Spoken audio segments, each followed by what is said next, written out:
Oh, hey, what's up, guys?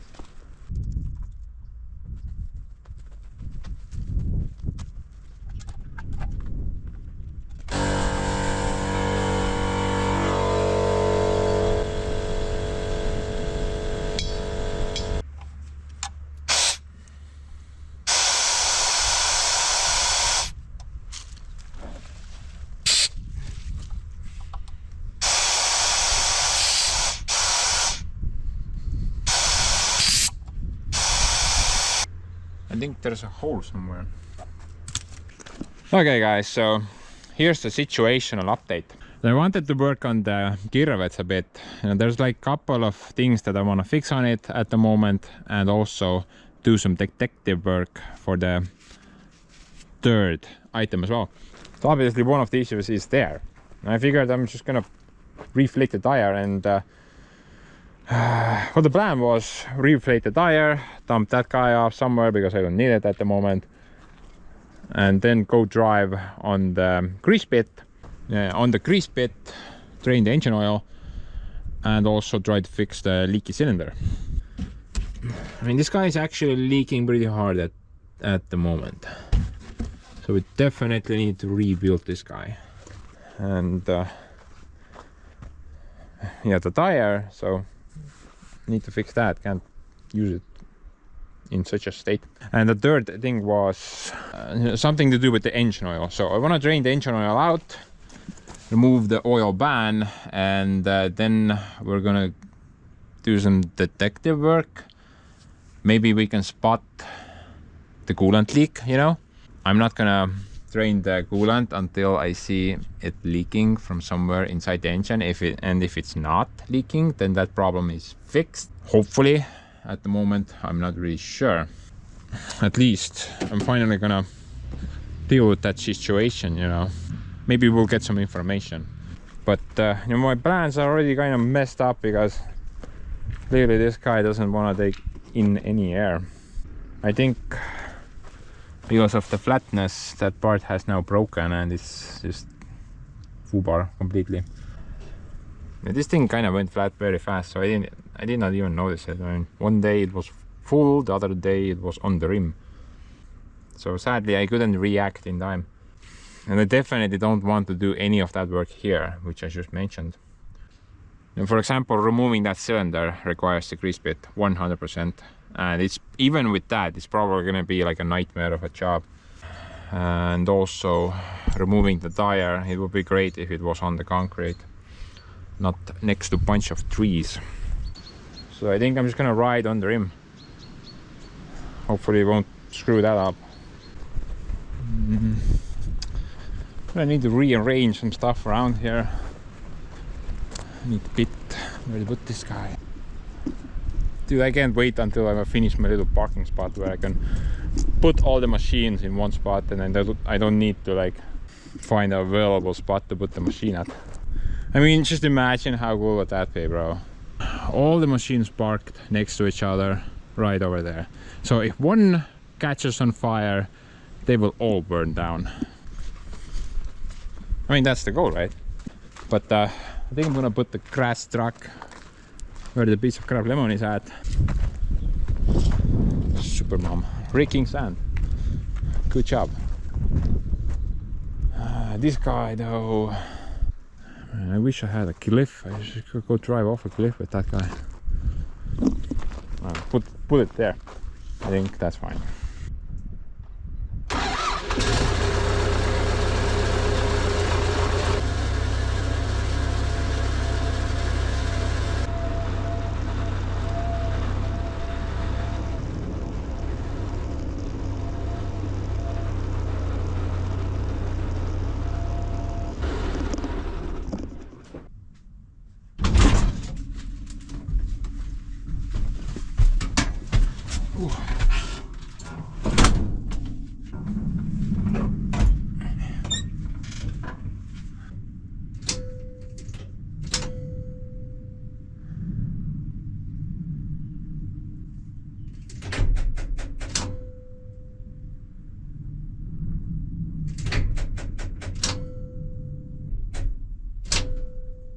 The battery is empty. Didn't forget the thing in.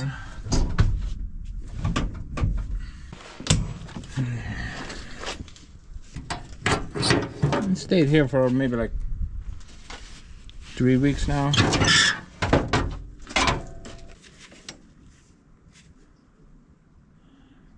12.3 individually. 10. Okay. Yeah, look at that. One battery is 10 degrees for some reason. I mean volts. Definitely not the other thing.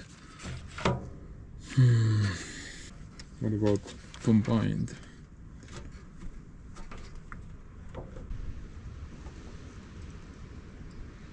$23, 22.3. That's pretty low, bro. Not sure what happened. Maybe something drained it. Maybe I left something on, but then again, I'm pretty sure I had the mass switch off, so it shouldn't matter.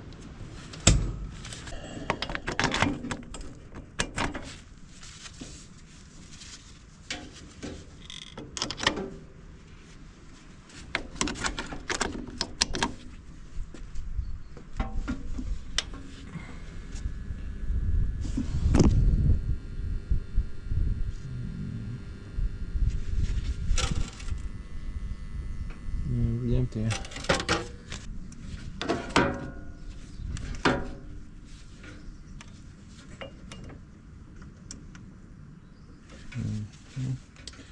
I think I'm gonna let this guy charge. This is gonna take forever. Let's let this guy charge for a bit. Let's go try to. Let mingi kokku jooksis sul midagi või? Let this guy charge for a bit. I think in the meantime maybe we can park the Harrow attachment. That's probably gonna take like a couple of days at least.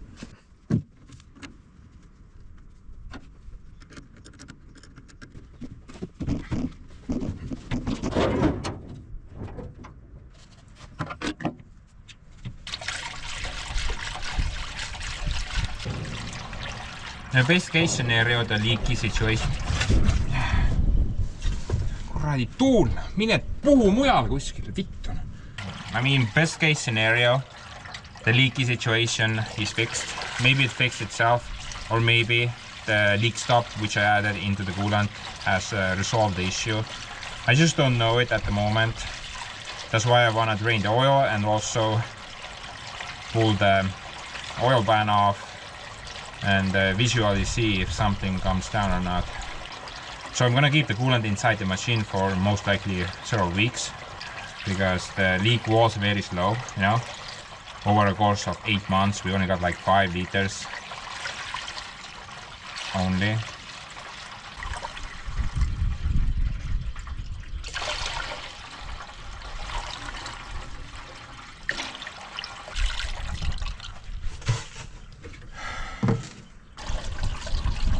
In addition to that, we're also gonna service both the oil filters.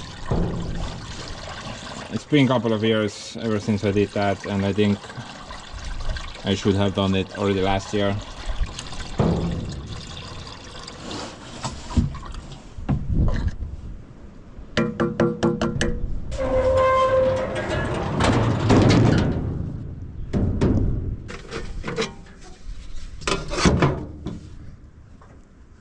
What's up, Joseph?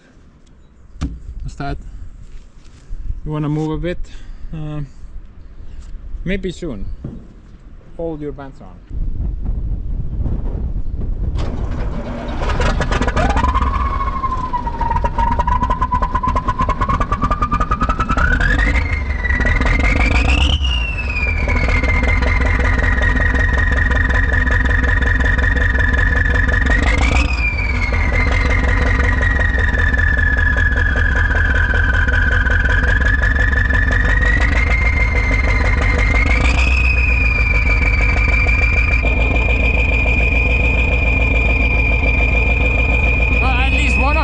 Engine fired up. Can't say the same for that guy over there. Bunch of dead sparks.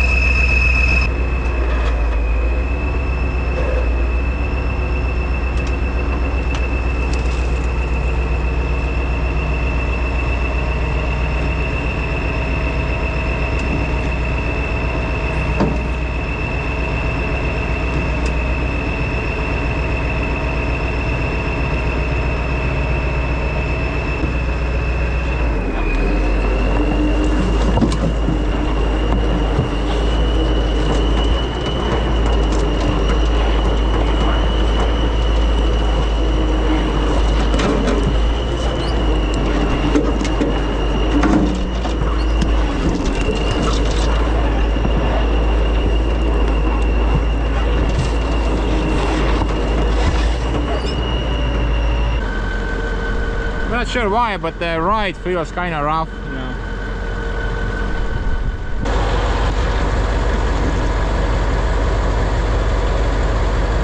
Man, you guys always get the best view.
I think the tire is about to come off. Look at that. Not very good actually. I don't think we're gonna damage the rim. I mean, it's dirt, so. But I'm not sure about the tire, you know, maybe that's gonna destroy that.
It feels like I'm driving with the e-brake on or something like that.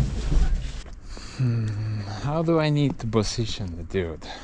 I think I need to go backwards so the broken wheel is to the side of the edge.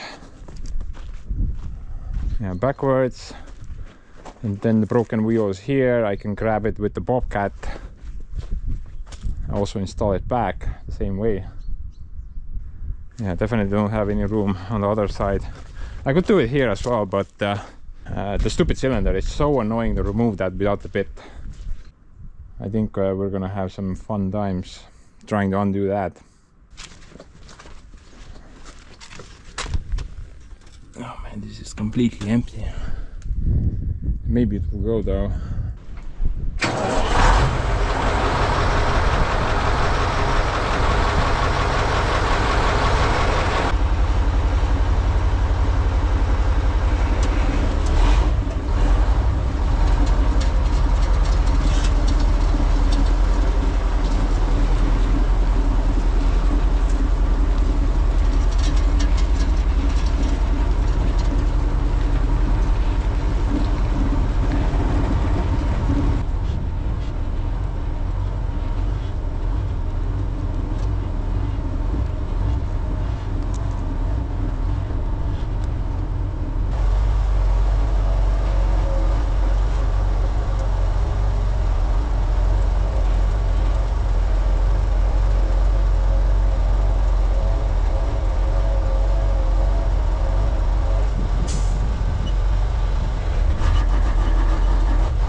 It looks like oil. I'm gonna let that thing drain for a while. Let's go deal with the filters. Let's go check those out. I haven't looked at those for 2 years at least, so might be interesting.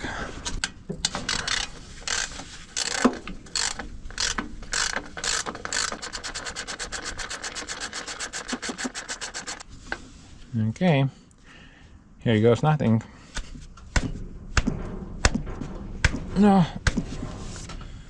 I guess nothing.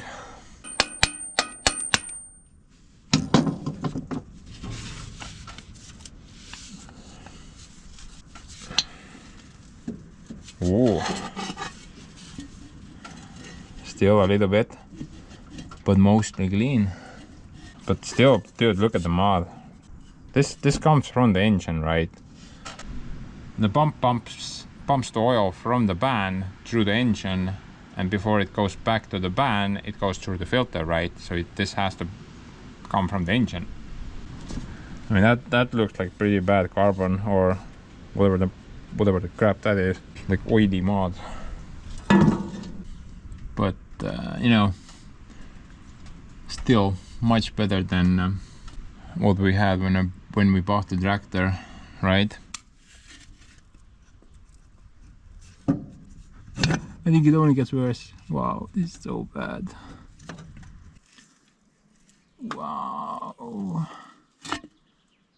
Holy cow.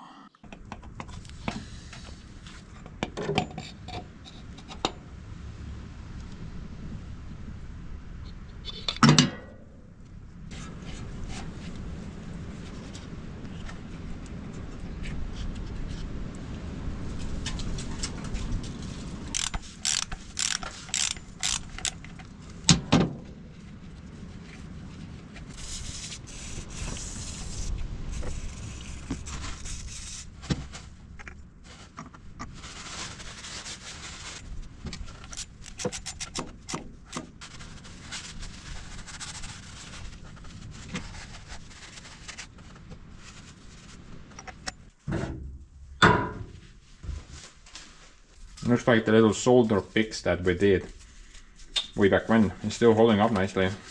It's still there. There was like a little crack inside the fabric, so I just kind of soldered that shut. Seems to hold pretty good.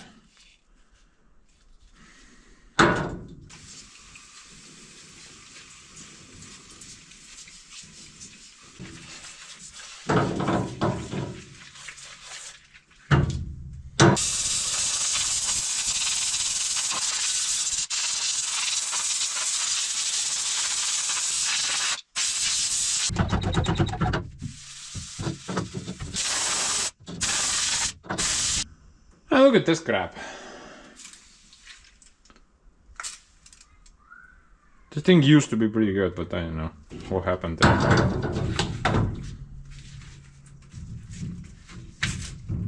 Stuck valve maybe. Usually these bottles are pretty good. I have like a bunch of them. Voila, my collection. Usually they work pretty good, yeah, for chemicals. The cheap ones, not so much.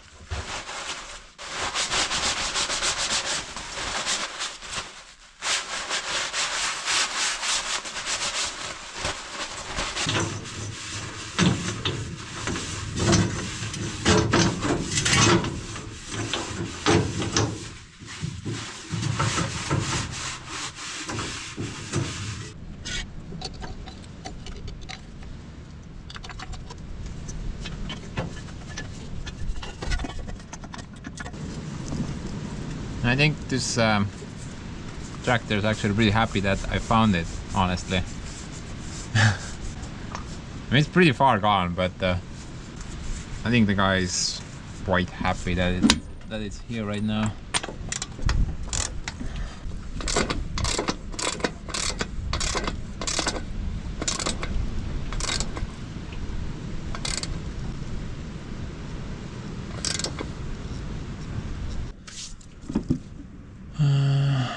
Get that centrifugal cleaner as well, but there's the wind is just so horrible right now. It's gonna, I think my bonnet is gonna fly away. I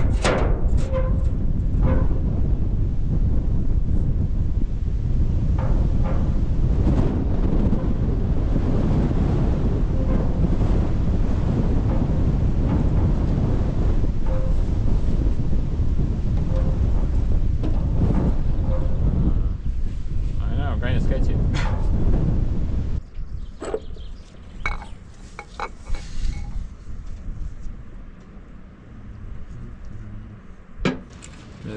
This thing spins pretty good. Even after you shut down the engine for a while, this thing will spin. You can even hear that turbine sound, you know. It's actually pretty cool. Kind of like that.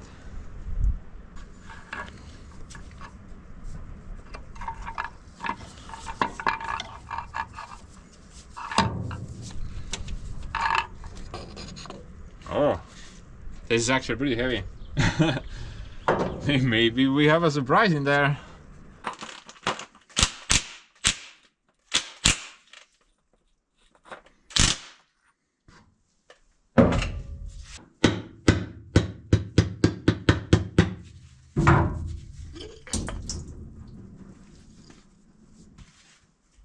Look at that. That looks like rubber.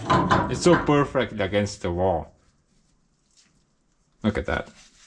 It looks like it's supposed to be there, right? But no. That's mud from the engine. The thing is spinning so fast that it's just pushing all the crap against the wall, and it's in a perfect circle. Look at that. That all came from the engine.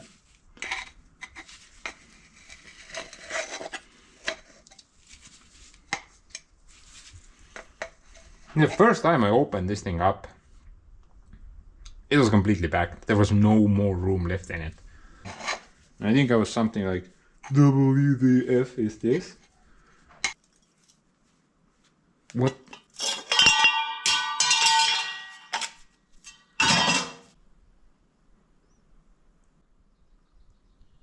WDF is this? If memory serves correctly. Yeah. I wonder if there's any metal in this mod. Metal tester 5 billion. Yeah, totally. Look at that. Metal mod. Why am I laughing? That's not funny. That's actually really funny. Now this thing will continue to work, even if there's so much mud in it. It doesn't matter. It will keep all the crap against the wall, and the oil pressure will keep it against the wall. Plus, it will keep depositing new layers against the wall. Now, if it gets completely full, like it was the first time we opened it up, then it doesn't work anymore. Then the oil just kind of flows past the filter or cleaner. Just goes to show you that the engine is just I'm kind of impressed that thing is still firing up and running, and it has enough power, you know. Considering the abuse this engine has in dirt, then that Yams 238 is an absolute gold mine.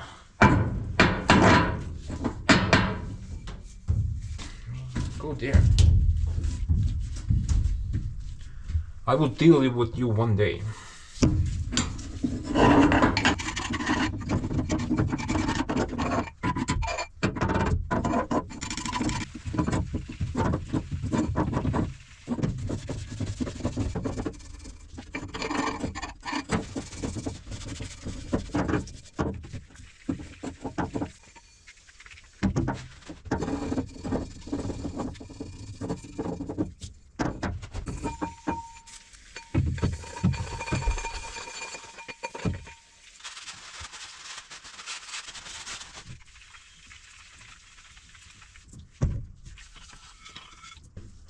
This is probably the most important part.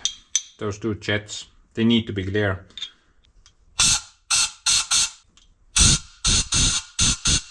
They're what actually make things spin.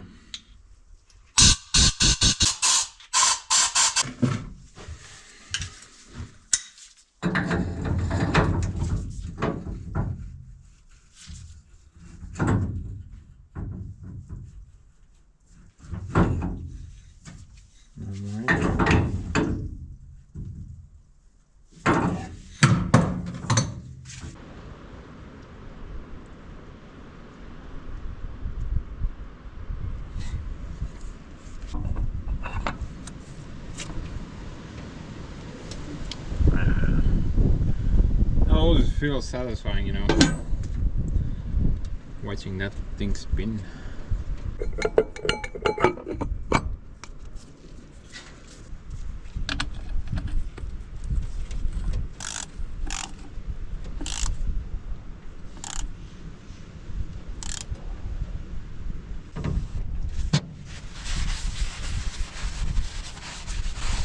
Okay, hopefully the engine is a bit happier now.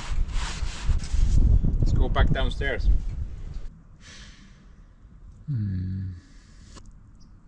I think this is gonna take forever.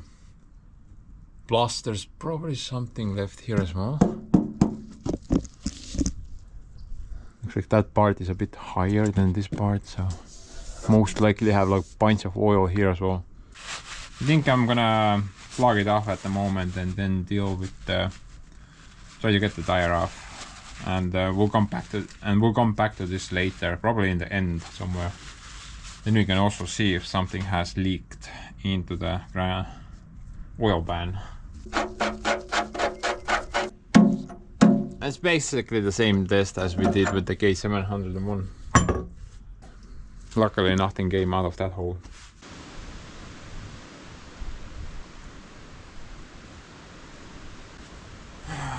Okay guys, it's actually been like a week now. I had to go do something else. But I've been kind of trying to figure out how am I even gonna lift this guy, dude. The bit is not very good for this setup. You know, I guess I could like build some type of a pyramid down there and then chuck it up like that, but that seems kind of sketchy. I figured the best possible option would be like use the hydraulics, right?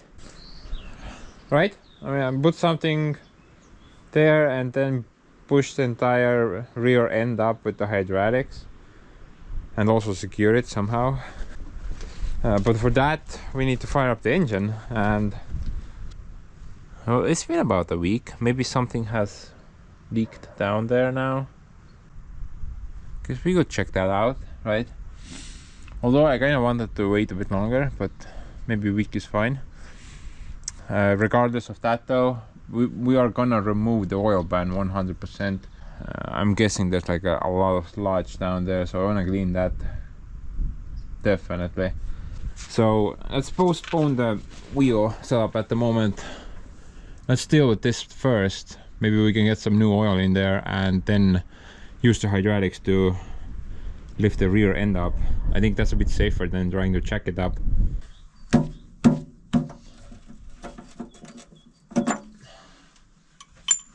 Moment of the route. And we're gonna get the oil 100%, but if we also get water, then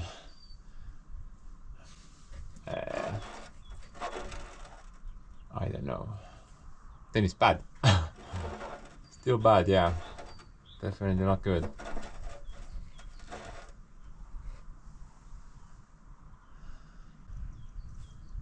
I can see oil.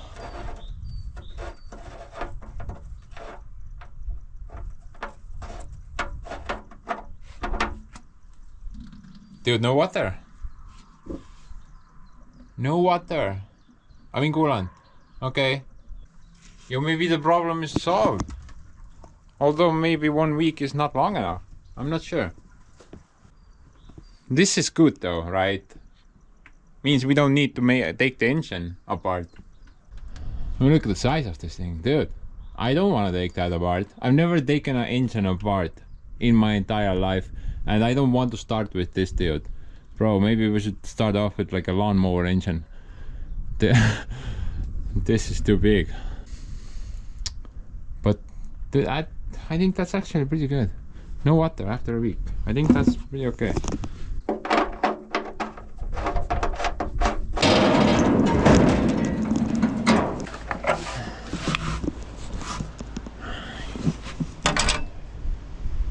Man, is that thing missing? No, it's still there. Yeah, look at that. Okay, very good. Very excellent, I mean. This is good news. I've been taking the coolant out of this thing. Freaking piss off wind. It's been a week and it's still super windy. But yeah, for the past 2 or 3 years I've been just taking the coolant out every time I park the machine. But I guess I don't have to do it anymore. Or maybe if I park it over the winter time while I'm not using it, maybe then it's a good idea to take it off. I mean out. This is actually good news right now. Maybe that stupid brown vomit we poured into the radiator fixed the leak. I mean, I need to go buy more of that stuff. 60 liters, pour it down the drain. Gonna seal every passage.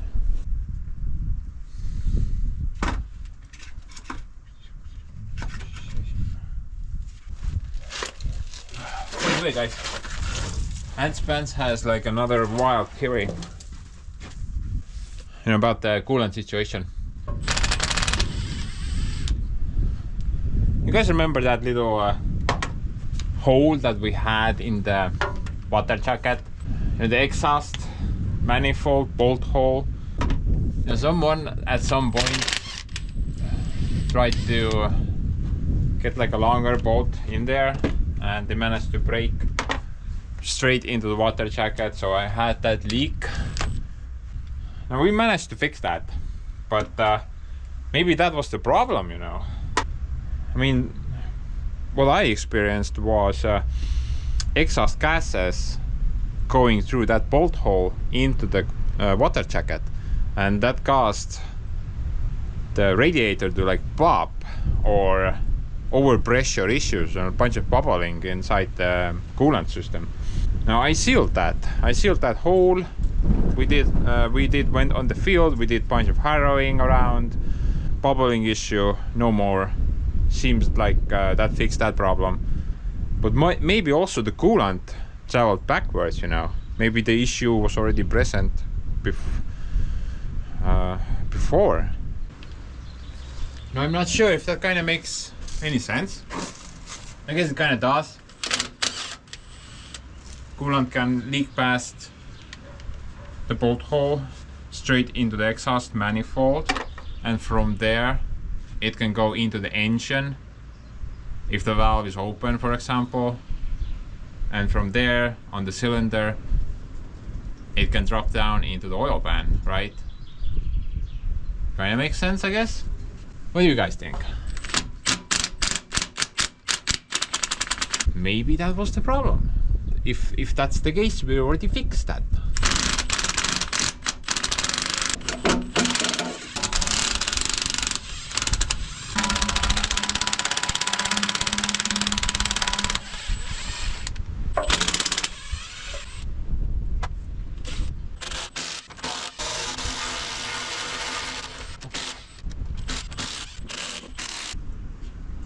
Man, what type of freaky clamp is that? Yeah, I've never seen a clamp like that before.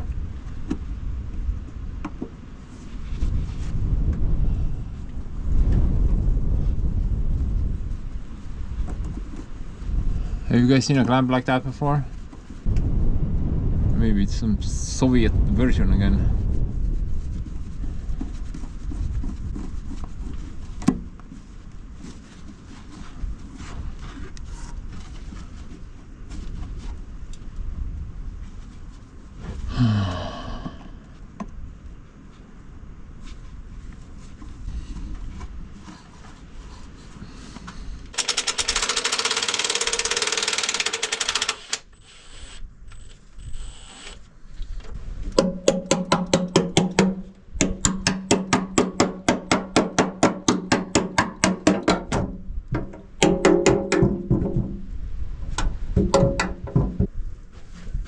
Yeah, I'm kinda excited.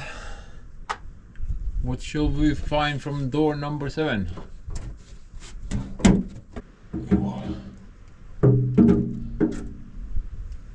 Whoa, sun!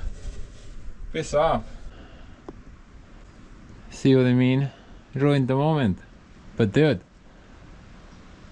honestly I would say not bad. I mean, it looks like a normal diesel engine, I guess. Everything's nicely oily inside. Everything looks cool.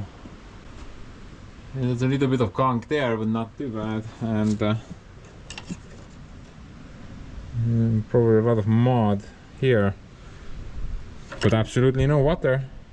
I don't see any trace of any water anywhere. You can even see inside the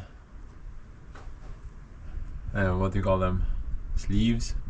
There's like a little dark spot on the wall there, but other than that, it looks pretty good.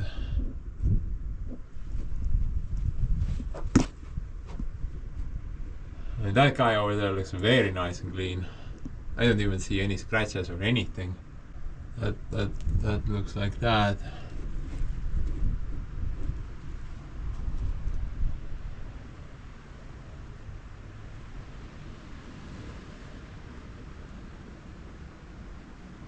Points of gears.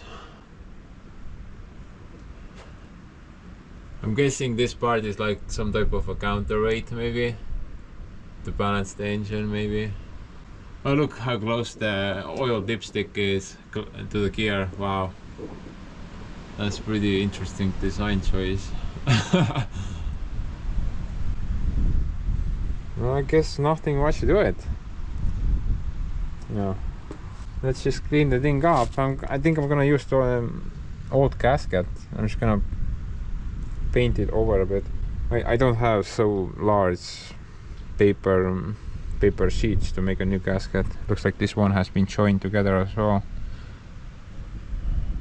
I don't think that's gonna be a problem, perhaps. Yeah. Yeah. I think it's fine.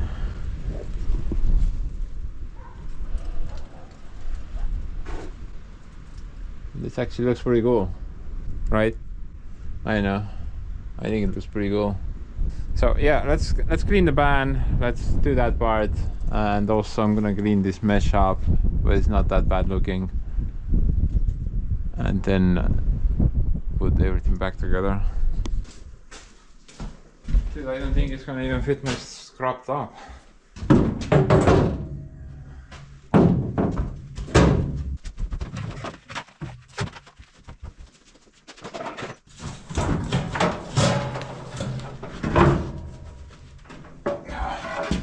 Take a hike, me where Kirovets is coming.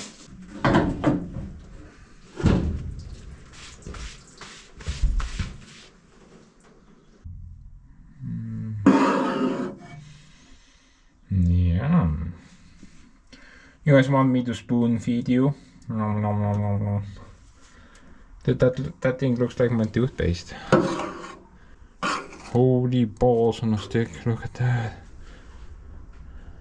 Looks like grease. I'm not sure what crap is that made out of. Let's see if there's... Oh, Mr. Magnet. Oh, I couldn't understand anything. No, that's not magnetic. That's not a magnetic mod. That's a relief, but what is it then? Carbon?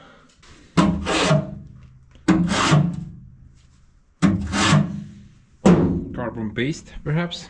Mixed with oil.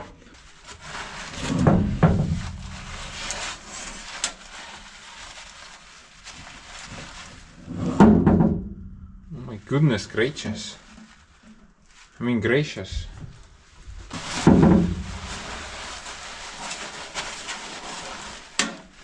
What's that?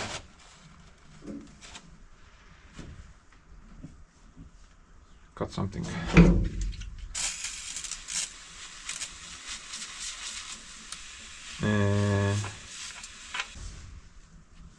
That looks like part of something.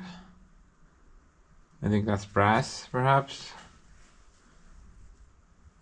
Maybe from a ring? I'm not sure. Pretty sure it's not supposed to be here.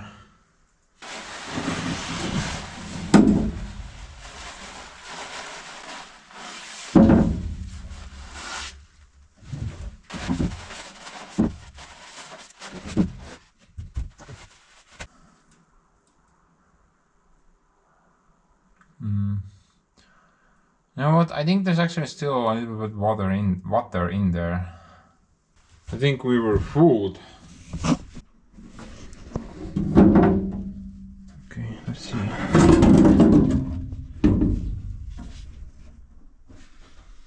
Yeah, the faster flowing drops. I think that's water.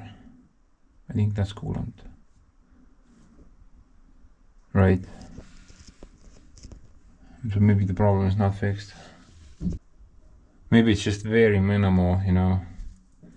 Takes forever for the drops to accumulate up to significant level.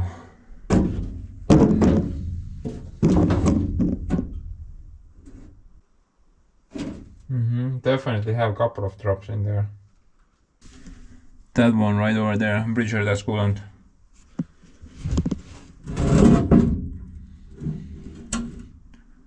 See? It flows differently.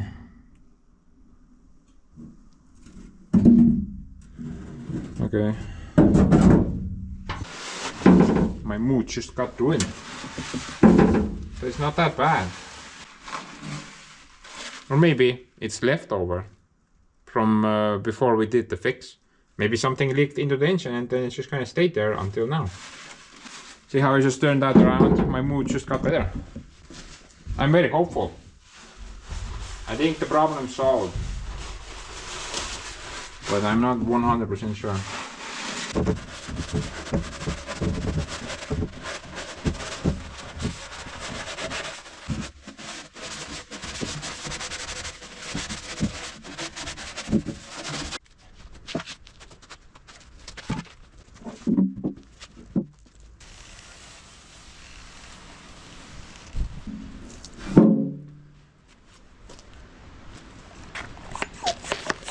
So guys, I've been kind of thinking about something over the past couple of minutes. I've been thinking about how much fuel does each of my piece of machinery take or consume. I think we all know who the clear winner is, but I think we can do like a quick comparison, and I also have like a little story to tell you about my dad. So the Volvos, that and this probably don't take that a lot, right? Those are pretty. Actually, the Ackerman guy has like a very efficient engine. I don't know how much they take, but for their size, can't even compare them to the Soviet equipment. Now, Mr. Joseph over there is about 30 liters per hour. Same situation on this guy, maybe slightly higher. Now Mr. Joseph has a huge straight 4, while the Kirovets has a V8. Now this truck, the Graz 255B, is known for its high fuel demand. It has the same engine as the Kirovets, but without the turbo. And apparently this guy takes about 60 liters per 100 kilometers off-road, apparently. The biggest dude is here though. 22.3 liter V12. Apparently it takes 56 liters per hour on its maximum power output when doing heavy field work. That's like almost twice of Joseph. This is just insane how much fuel this guy takes. Back in the Soviet days, they did not really focus that much on efficiency because fuel was abundant. It was basically everywhere for dirt cheap. And here's where my little story comes into play. So my dad worked as a bus driver in a local bus station, I guess. And every time he went, well, not every time, but when he went to fuel up the bus, he had these little jerry cans with him. So he filled up the jerry cans as well, and he brought all that diesel here so my grandpa would be able to use that diesel on his tractor. Now the model of the tractor my grandpa had was MTC 50, the one with the round nose. So that's like a rarity at this point. But that's the thing he had, and that's the fuel. That's where he got all his fuel from. And back in the day, nobody really checked anything. It's just fill the tank up on the bus and espresso pronto. Now usually those bus tanks, they took a lot of fuel, so nobody checked how much fuel went to every bus. And if there was like a couple of canisters extra, nobody even noticed that. Plus nobody checked anything, like I said. But at some point, I guess my dad went out of the bus. He left the pump in the canister, and I guess he forgot about it or something. I don't know. He told me that the entire interior of the bus floor was flooded with diesel. The entire bus smelled like freaking diesel. But you know, nothing happened. Nothing. He did not get fired. Nobody even found out. I think he took the bus to the cleaners, which was at the same depot, and the cleaners cleaned everything up nicely, even somehow got rid of the smell. I mean, those Soviet buses smelled like diesel anyway, right? Nobody probably even noticed anything. So that's that little story. I think it was pretty good. Be a dear and don't report my dad to the police. He's kinda dead, so he can't go to the police station.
You know, the thing actually cleaned up pretty well, I would say. And before I put this back, I'm gonna throw some new paint on it as well. I'm hoping maybe some gray, if I have any. Might work pretty good.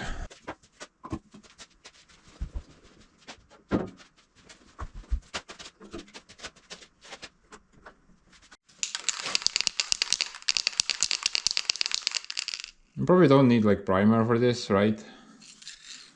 You have this little zinc coating. I think this might look pretty cool. Let's go with this color. I mean, if it doesn't work, if it wears off, then we can always repaint it, right? Or maybe I have something better.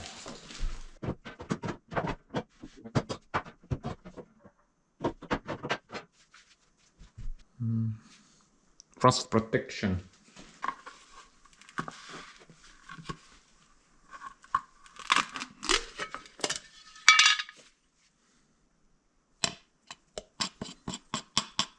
Kind of like the color though, look at that. I think we have enough for this pan.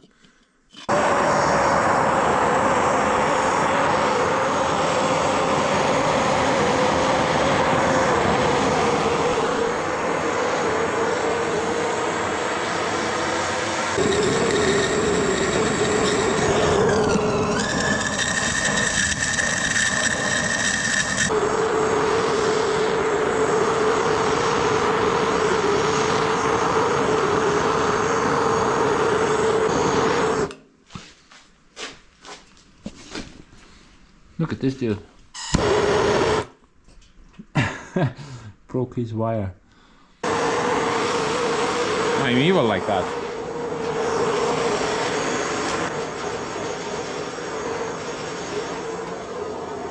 Two reasons why I'm heating this thing up. I want to get rid of the moisture, plus the paint will dry a bit faster if the metal is warm.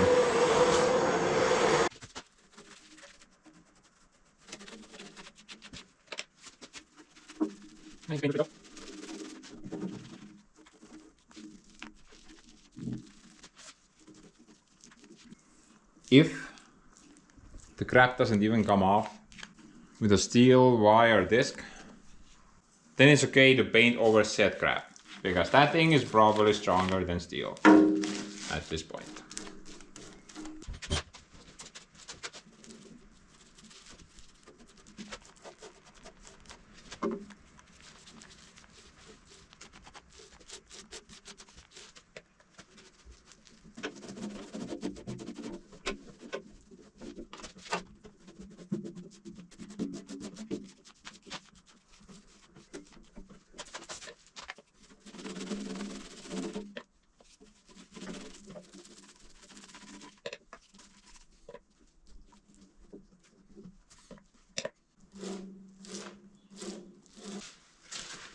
I'm gonna put another coat down as well. I'm gonna finish this bottle.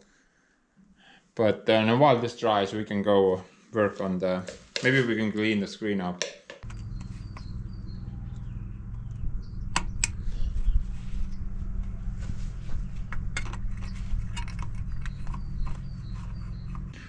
Nothing too bad. Like a couple of bits of metal here and there, plus some pieces of wire.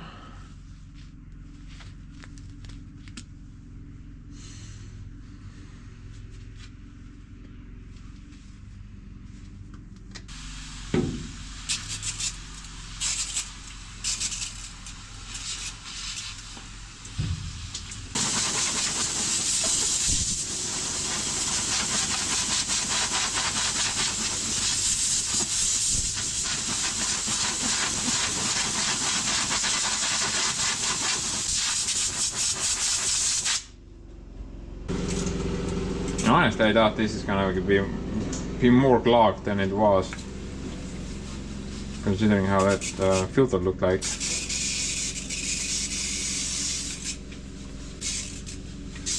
This was kind of surprising.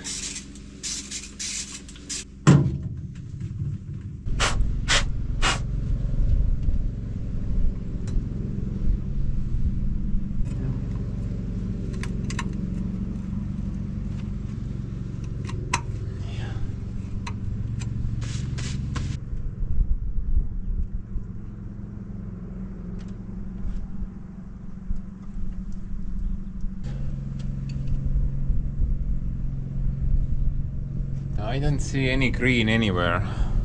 I honestly think that issue is resolved now. Would be pretty good, right?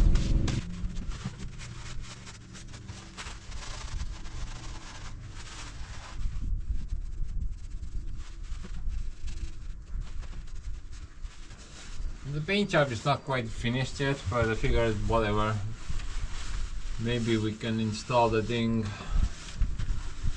Basically, I have the patience of a monkey. If said monkey is presented with a very nice banana while being very hungry, I want to get this thing fired up as soon as possible.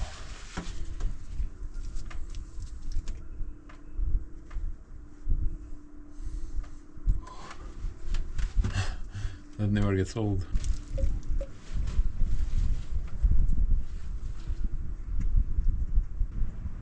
You know, for those who are wondering what that brown gunk is, it's basically like a slow curing aviation gasket material. You can build gaskets out of it. You can glue existing gaskets down. I guess it's like silicone, but apparently it's a lot better than silicone.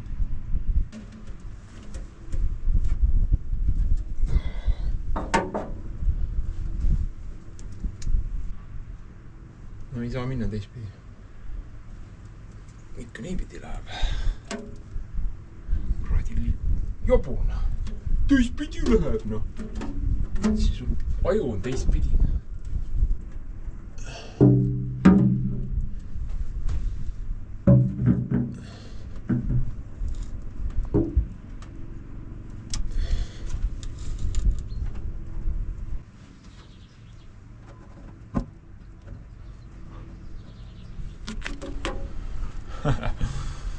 Look at that mess. Maybe we should leave that on as a signature.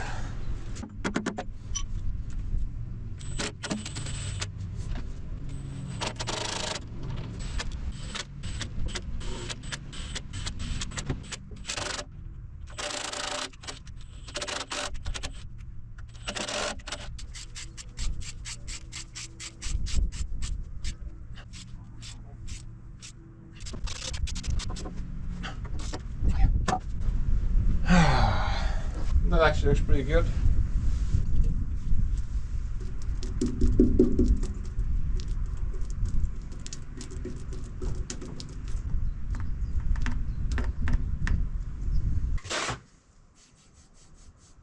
Hydraulics. Empty. Oil.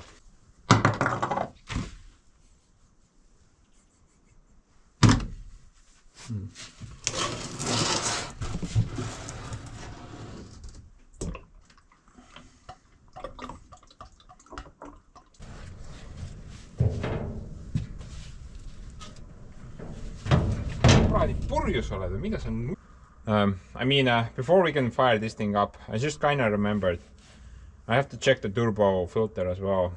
That thing is most likely clean. I don't recall that filter having any thick goo in it in the past, but the filter housing is different. It holds oil, so that's the last bit of old oil still remaining in the system, and I don't want that to mix with the new stuff.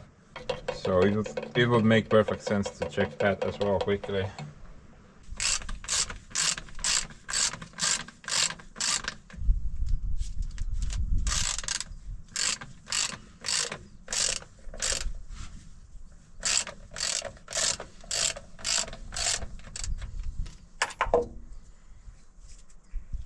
Oh, that lovely black gunk.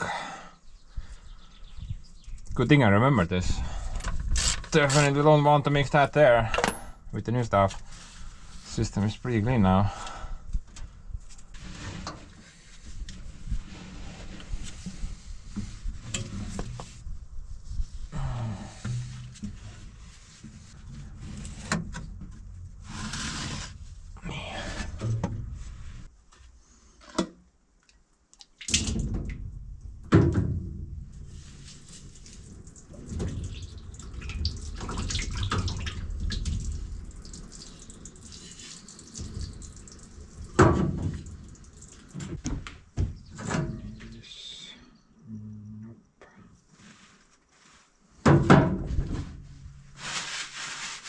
I don't have the replacement filter at the moment, but yeah, I think I'm just gonna throw this thing back in there.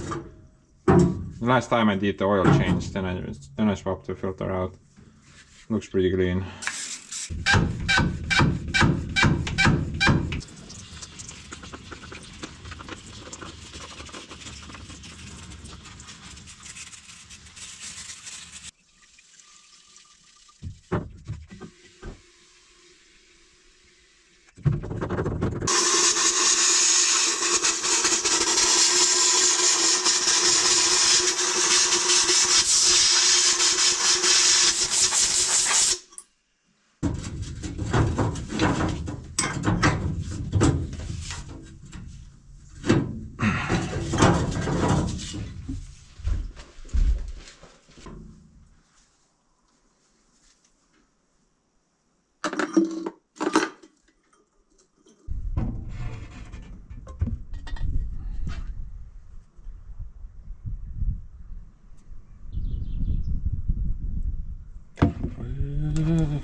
Vitsi kyllä.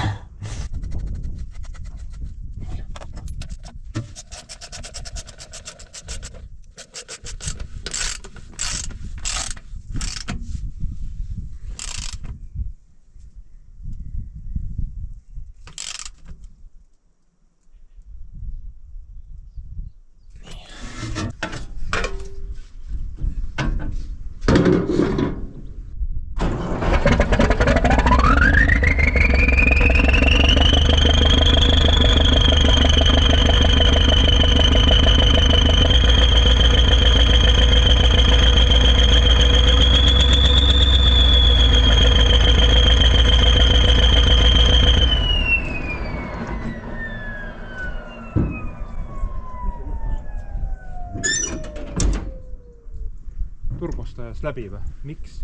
Panin kinni ju noh.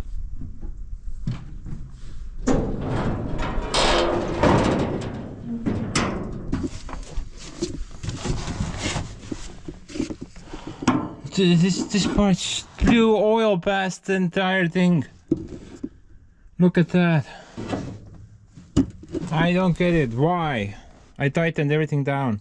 Felt like it wasn't even. Felt like there was a missing nut or something. Like it wasn't even leaking. It was just flowing.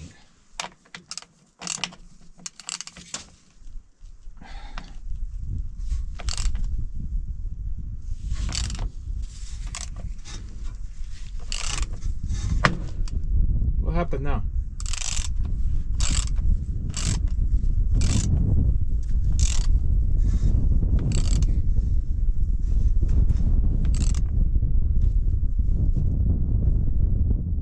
Maybe it wasn't seated correctly. I don't know how much oil I just lost. Oh, this sucks. Never had any problems with this guy before. Usually they go on pretty easy.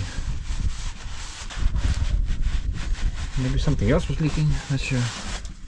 I'm gonna try to spin the engine a bit.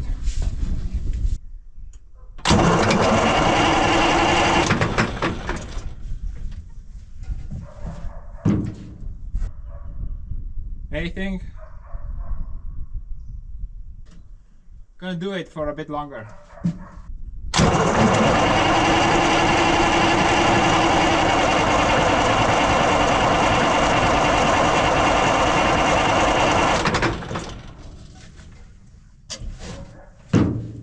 I don't know.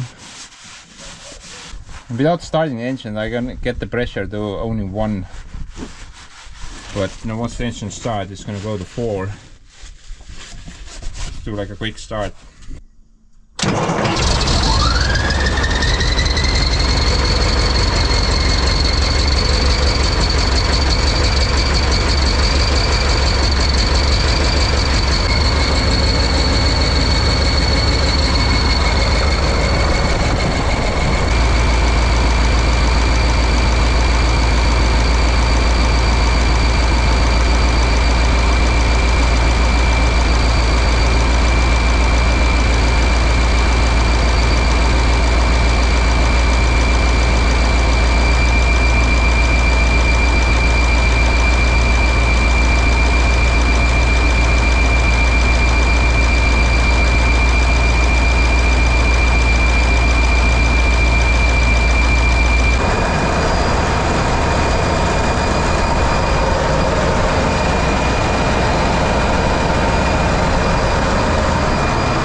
Tightening that thing down, I had no idea it was like misaligned or something like that.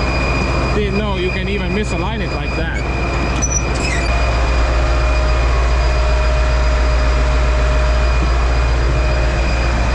Minor loss, I guess.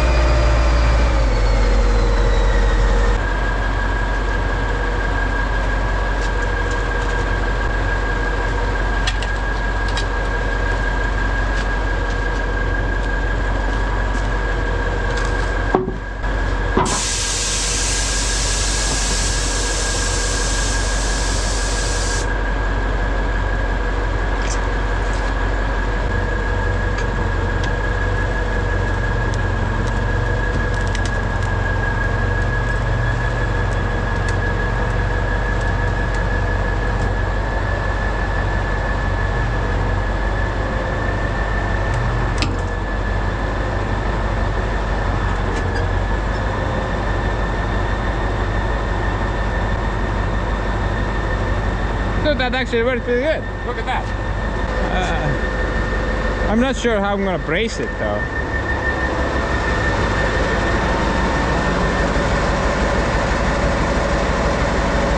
Maybe we don't need to brace it. I mean, usually these things don't sag down for some reason. Same on the other Kirovets. So this guy has been here for like 7 months now. The attachment is still up in the air. It hasn't gone down. Although it feels kind of sketchy, you know. And I don't. Maybe if I cut like a. Then again, if I put like a post, and that post decides to like fall over, then the entire rear end will go to the side, right? Maybe one wheel will fall into the ditch. So I'm not really sure. Maybe this is fine.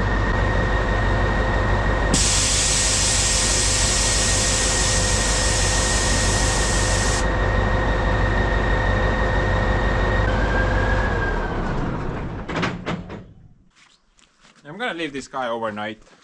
See what's what tomorrow morning. I have to go deal with that stupid oil catastrophe. Peace out. Oh man, look at that. Brand new oil. Sucky situation.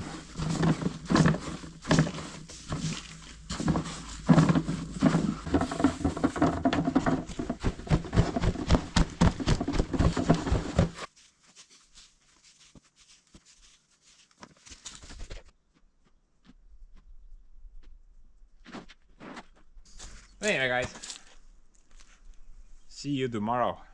Now hopefully that fine booty is still up in the air. Ooh. Sagged down a little bit, but not the worst. Yeah. Think we can just use this. I never removed such a large wheel before. I'm not even sure how you're supposed to remove them. I mean these I'm not really sure what the correct term in English is for them. But my tractor buddy calls them frogs. So I think you just need to undo the nuts. And then you should be able to maybe remove the rim with the wheel. These guys though might be really stuck, so might need to bring some heat here as well.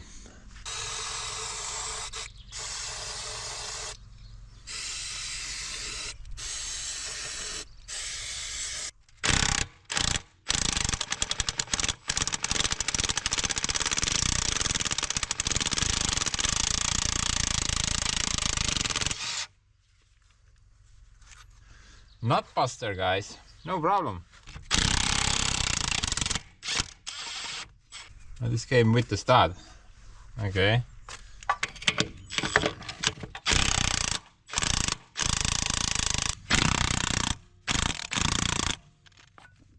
No problem.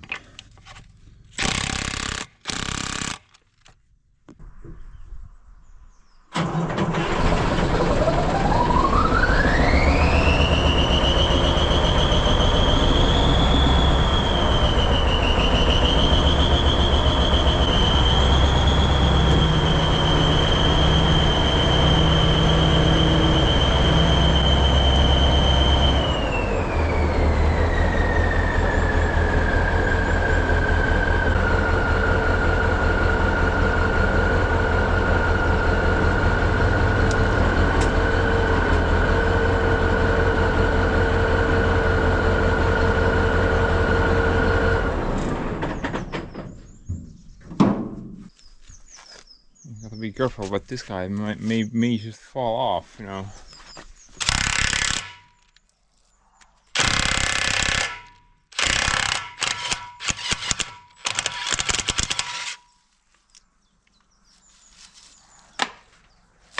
Kus see läheb? Mingi jalg välja läheb. I'm gonna remove the grappler. Maybe if this guy does fall, then it's gonna break my grappler, bro.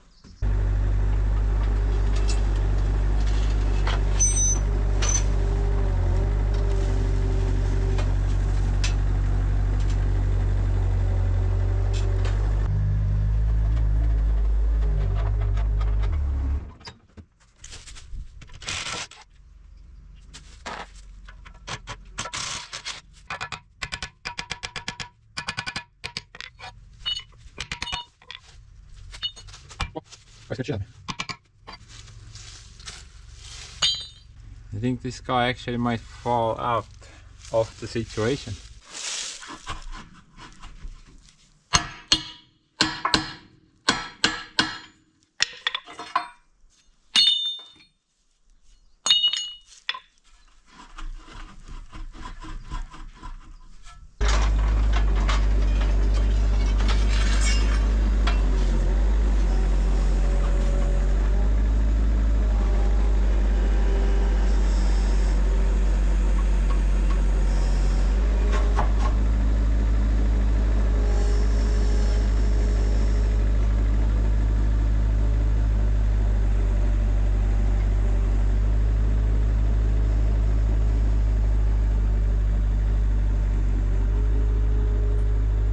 Dude, that was so perfect.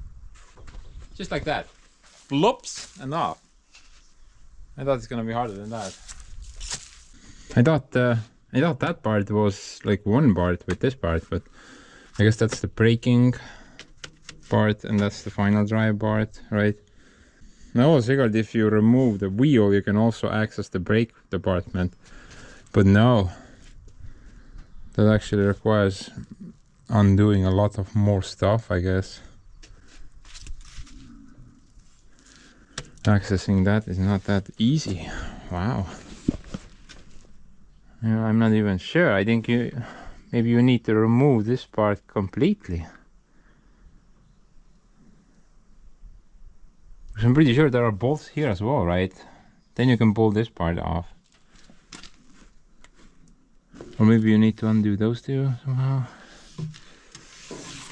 I'm not really sure at the moment. Luckily we don't need to go in there because the brakes do work.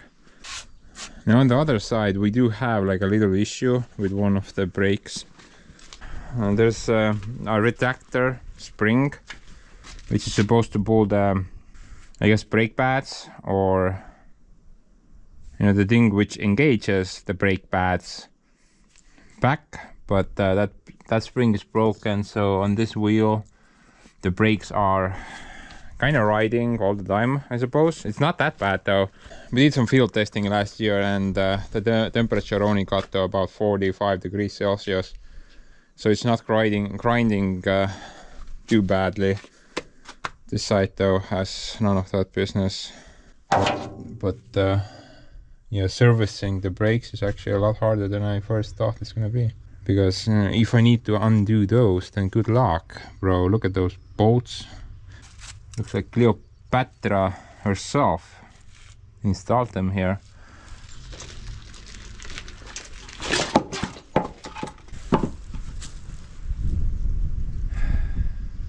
Wow. Wow. You guys are not gonna believe what I just found.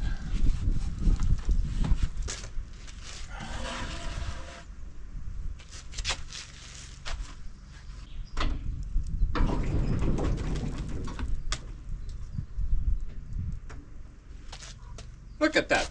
Gone 5 minutes and already someone stole my rim. What is this? Los Angeles? But guys, you remember when I was working on the grass truck and I lost a socket?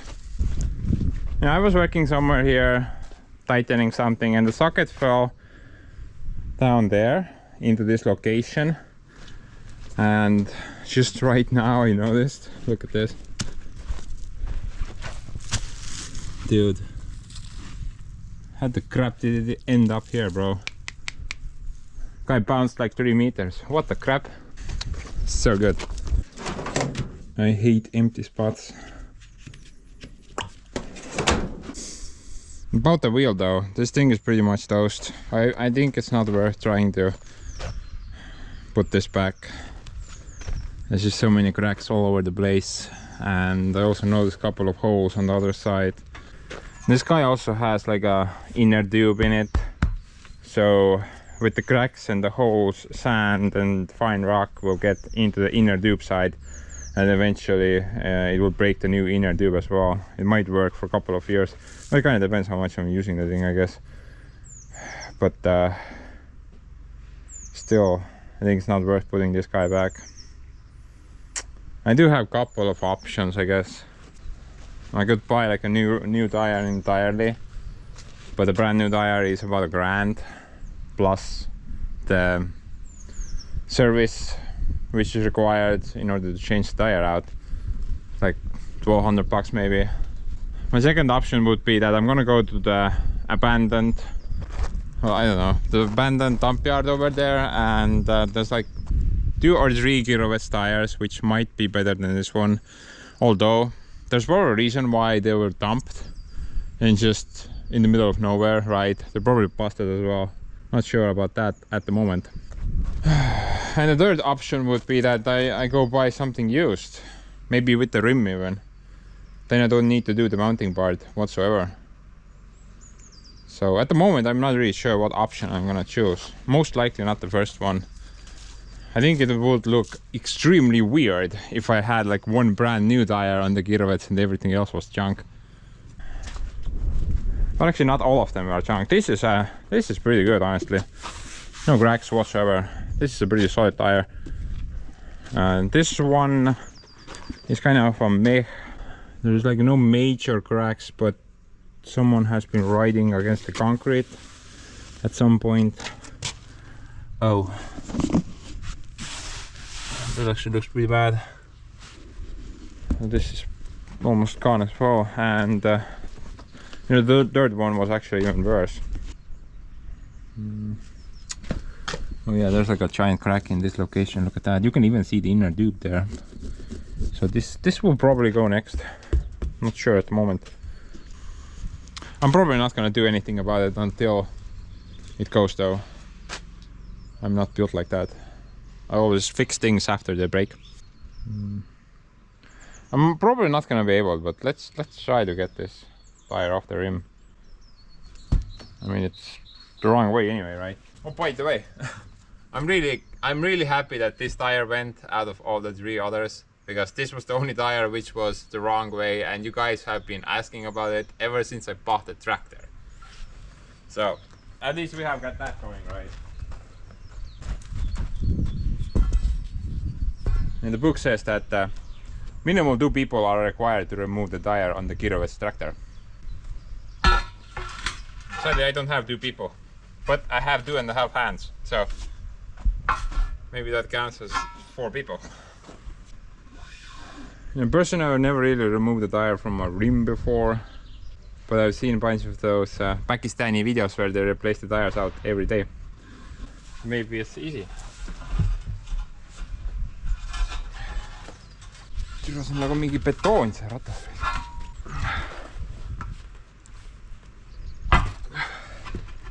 Whoa. Something happened.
See you, bitch.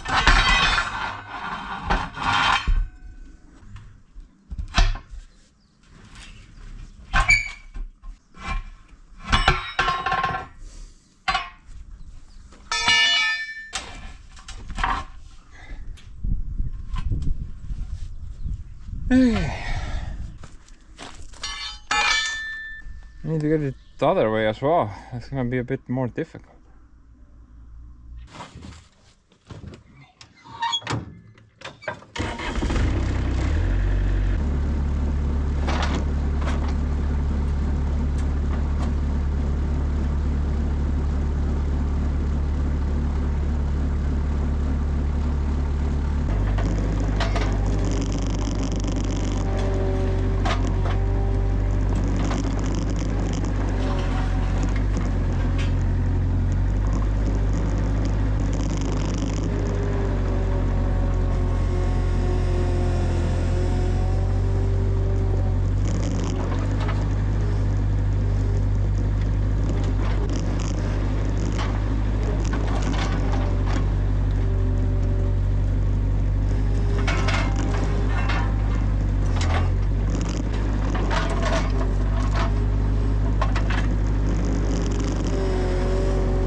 Niisama ta vist ei tule. See kuradi õhupumm siin segab veits.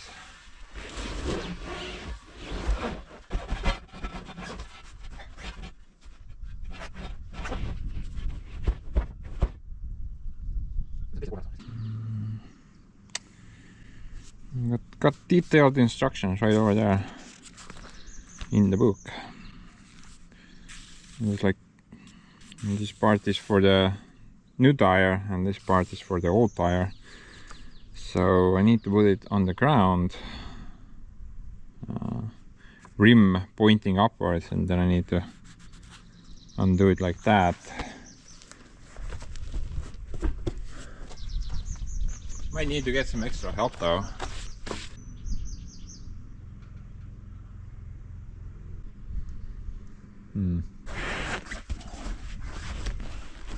I need to get the stupid inner tube out before I can even continue.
Well, at least I got the thing over the rim. But dude, this is just a bunch of waste of time. Should have just taken it into the hydraulic shop. I mean the tire shop, not the hydraulic shop.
If you're doing this crap by yourself, that's the tool you're gonna need.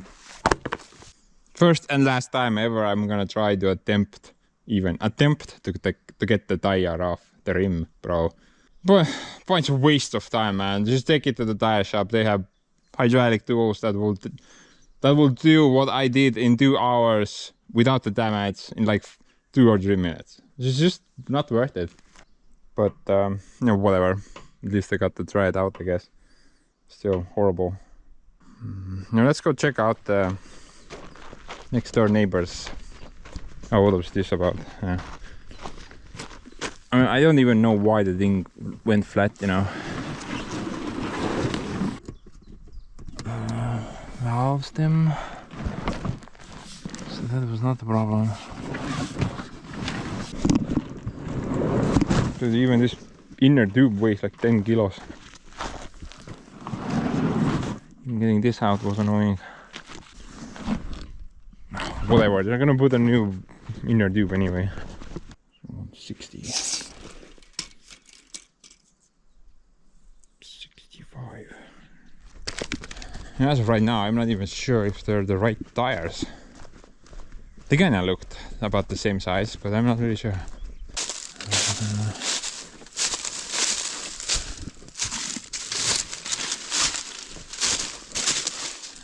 One of them is here.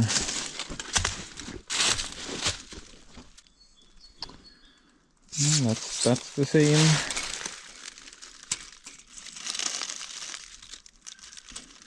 That's the same, so this is a Kirovets tire, but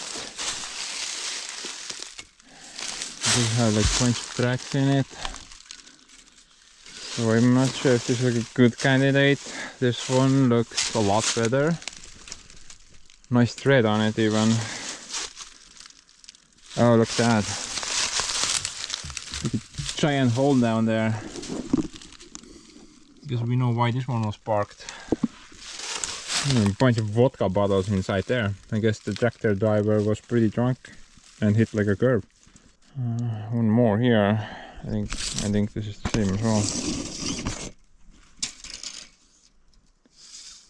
Yep. Oh man, look at that. That's pretty screwed.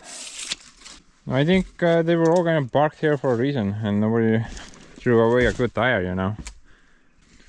I think there was one more. Which kind of looks promising, but not sure.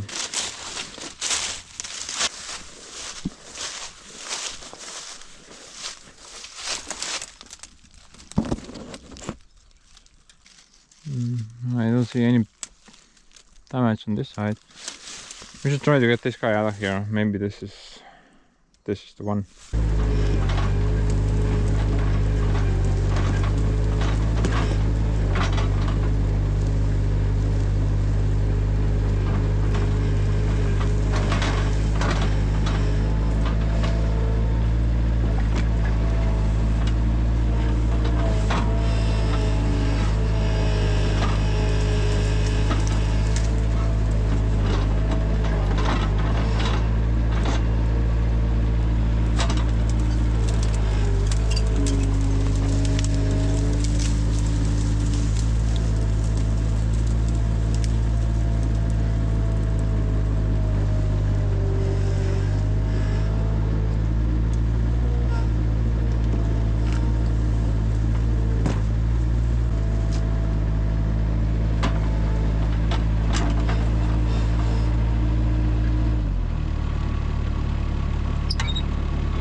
Weird cracks on every turn, but like no major damage. Sidewall looks pretty solid. Maybe it's worth it, I'm not really sure. This thing is very dirty though.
I don't know.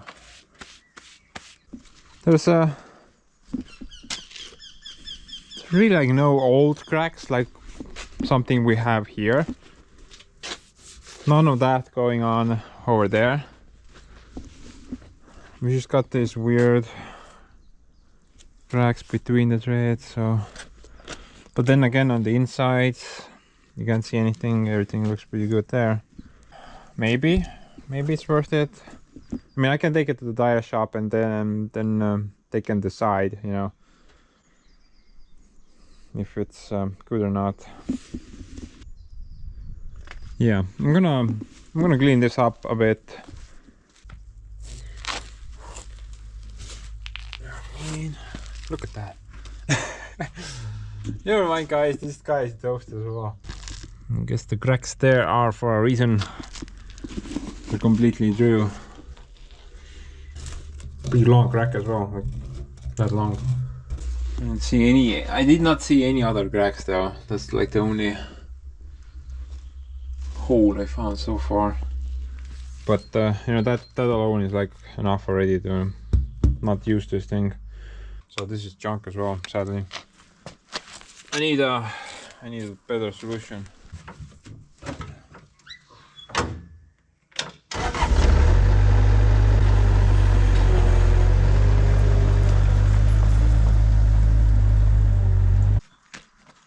Okay, well, I'm gonna try to figure out something about the wheels. I'm not really sure at the moment. I called the guy up where I bought Kirovets parts last year. Last year he also offered me 2 wheels on rims, but I didn't take them at the time. Kind of regret that decision at the moment, but I called him up and he said that they're still there, but someone else is gonna pick them up soon, so I can't get them anymore, sadly.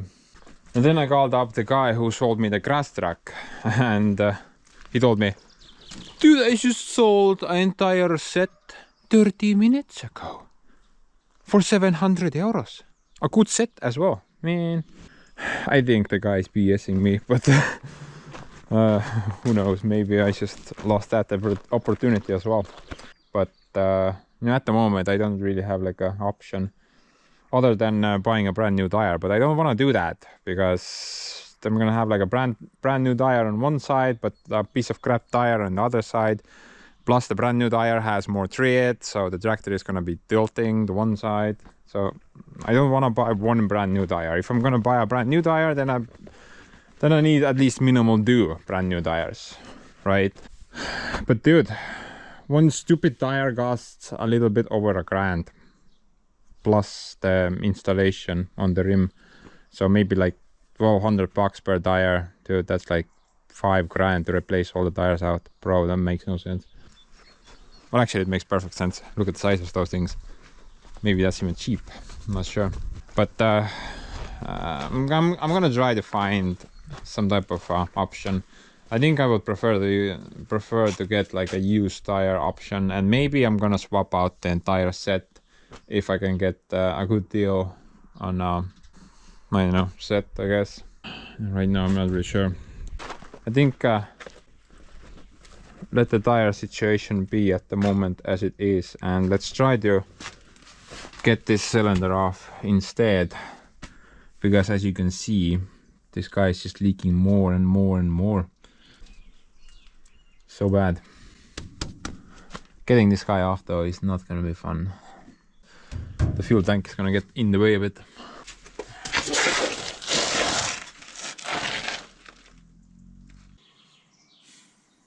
So the issue is not really in the fuel tank, rather the wheel. That guy might get in the way. You just need to get the ground nut off. Then I think it should be solid, but you guys remember when I tried to remove the pin last year on the same cylinder, but on the 3-point hitch setup? I couldn't do it. I was unable. The pin would just not come out. It kept getting stuck on something. This guy is leaking so badly.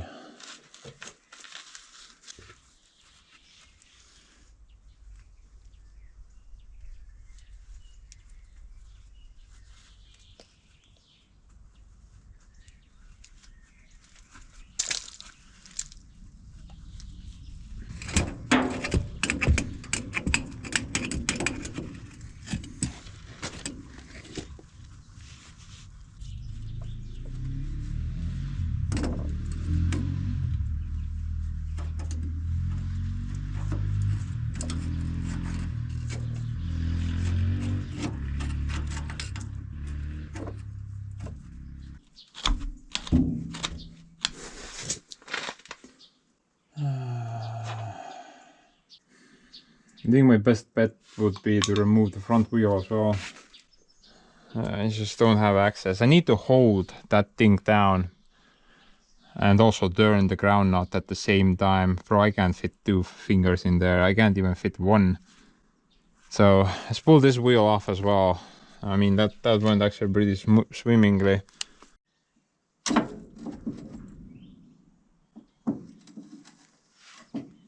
Getting the front end up though might be a bit problematic. I've kind of tried that before.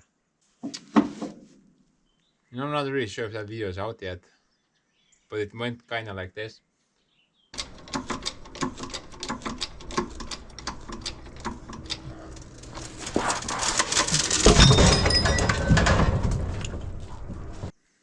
Clearly we can't have any of that business here though.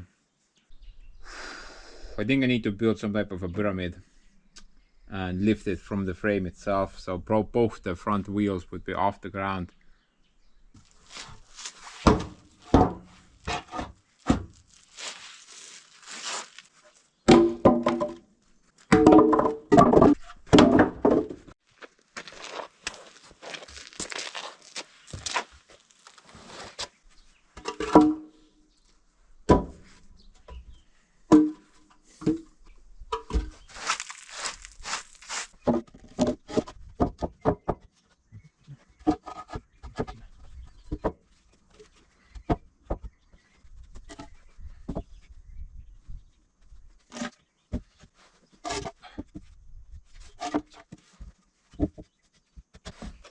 Sort of like building the log cabin, only the Kirovets version.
noh, mis sinuga juhtus? Vill sai otsa või?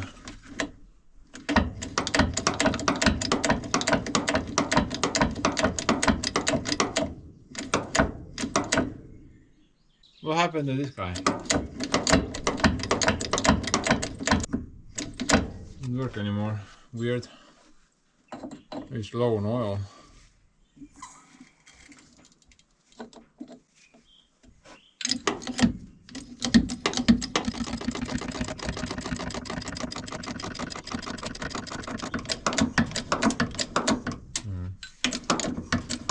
I guess it refilled itself.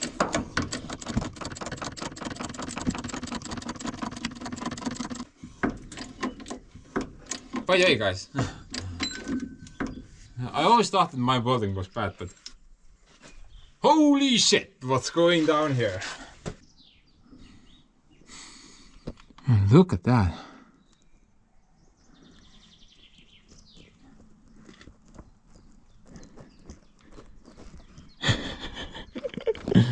Oh my.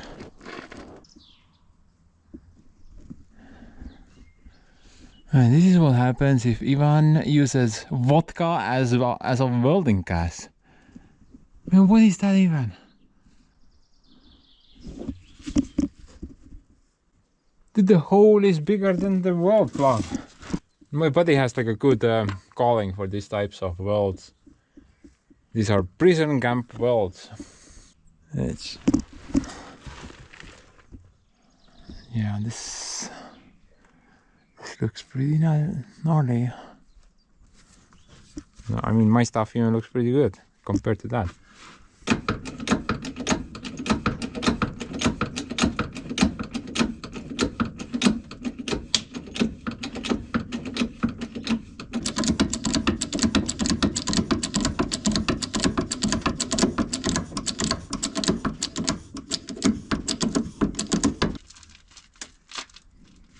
Juba liigub, aga noh, mulle ei meeldi see, et mul on kõik maxed out, noh.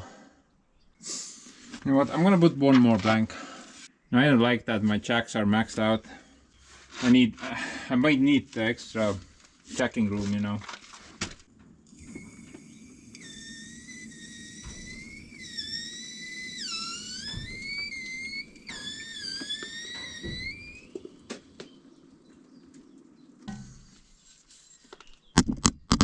There, guys.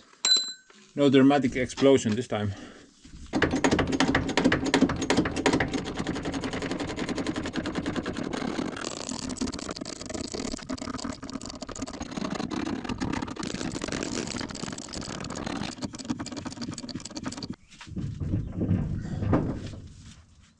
Man, these tires just have so much flex. I have to max out the jack in order to get them off the ground.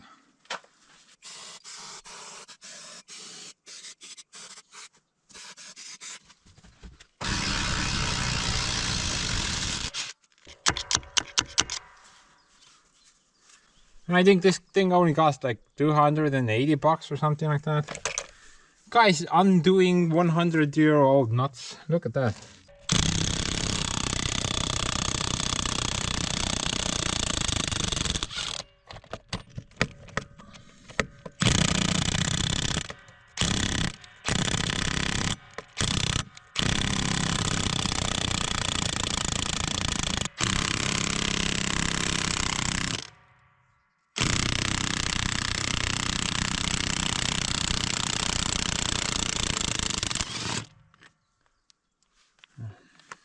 Sometimes they come with the start, but that's not really an issue.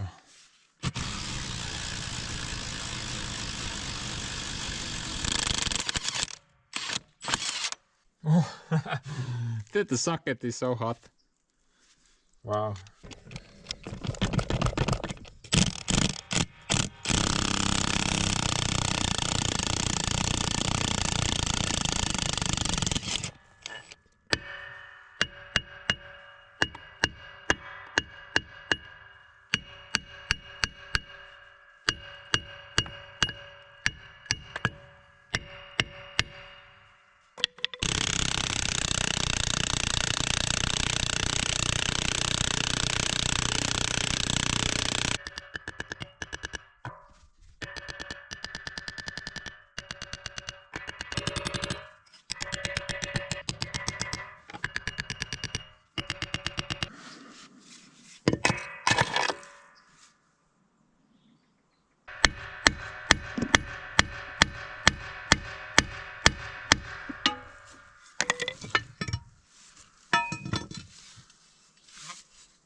Oi, блядь. This might be problematic.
Maybe a jackhammer.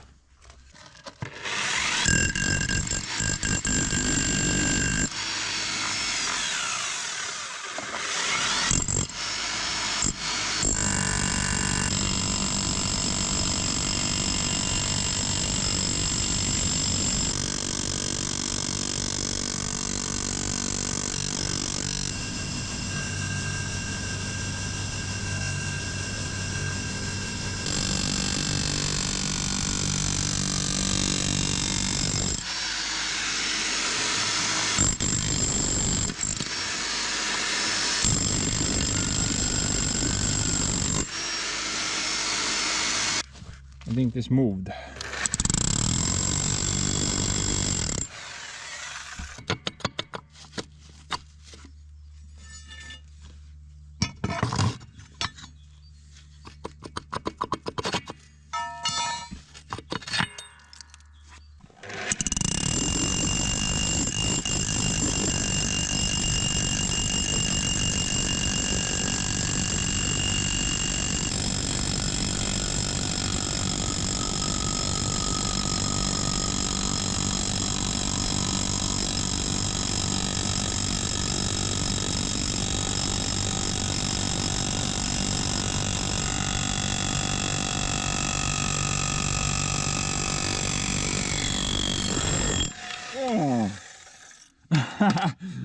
Oh my lord! Thought this is some quality content right here, right? Undoing stuff, bro. That's like undoing stuff.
Let's try a different tip. Maybe a sharper point will deliver more impact. If this doesn't work as well, then I'm probably gonna try to heat them, the wedges. Maybe that will do the trick. If not, then we need to cut these things off somehow. That will not be fun.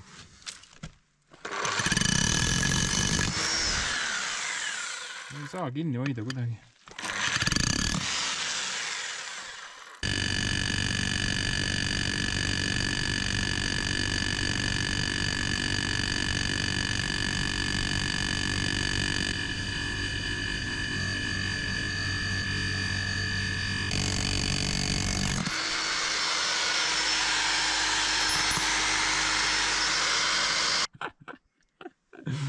Oh my lord. Oh my sweet lord. What the fuck? But there's no dent even in the thing. It just pushes the rust off. Look at that. What type of freaky steel is this made out of? My chisel is just deleting itself away. Oh.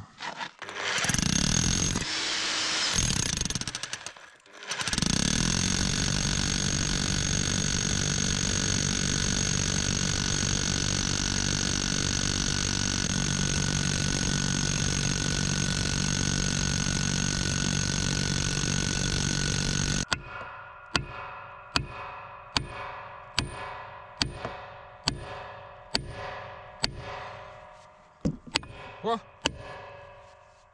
Very good.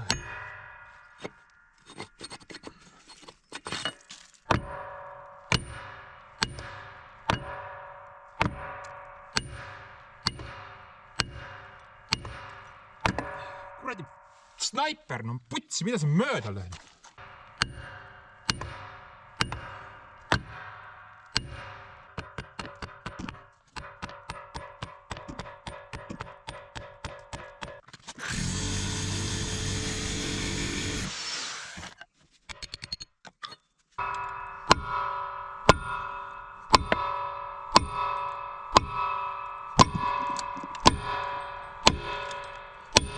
There we go.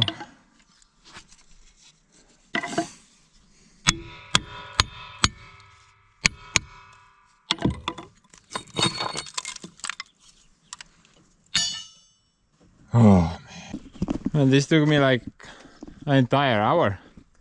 Maybe even a bit more. I loved it.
How the crap am I gonna get this thing off?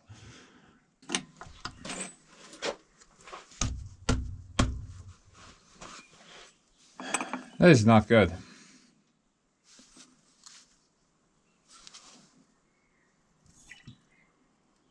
Literally pressing the rim in.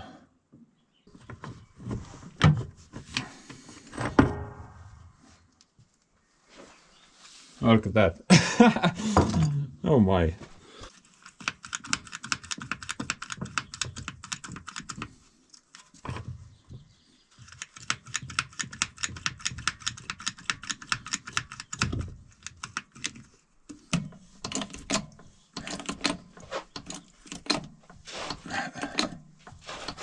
Okay, this is just silly now.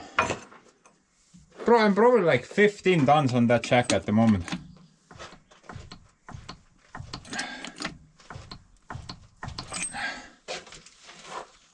Not even moving. How am I supposed to get this thing off? This is not very good. I can't service the cylinder without removing the tire. And this guy is leaking like an umbrella with a bunch of holes upside down. I don't even get it. How can it be stuck like that? I mean, it's just... Once you remove the wedges, it's just kind of there, right? The other wheel just fell off on its own. Maybe let's try a bit more.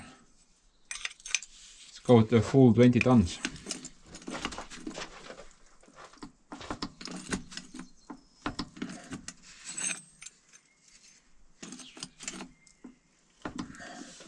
I think I'm just kind of pushing the rim in, deforming that guy.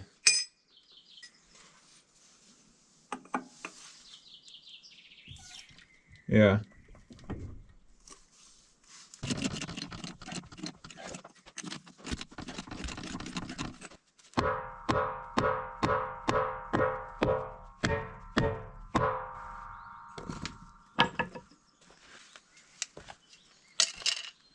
I'm gonna leave this car. I'm gonna leave the jack overnight.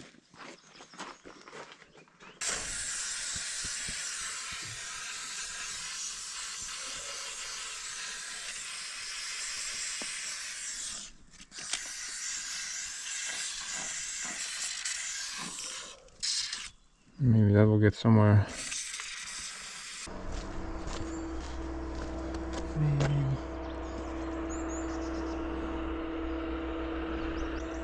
And guys, check out my alarm clock. It just went off. That's so good. Hopefully the rim is off the hob now.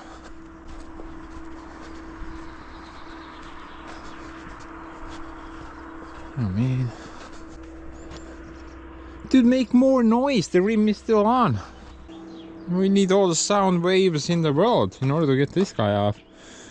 Dude, what am I gonna do with this dude? Maybe I can try to add more jacks down there somewhat. All my 4 jacks are occupied though. Two there, one there, and the 4th one is inside the press. I can take that.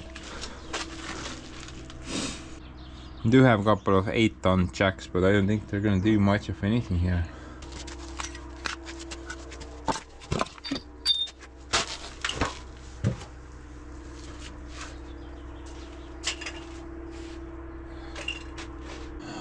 Sadly, I don't have like good space here. Wish I had one of those really short jacks so I could put one there. Maybe we can try that, although that bracket, the brake bracket, is not meant for side loads, I think. So should be very careful with that.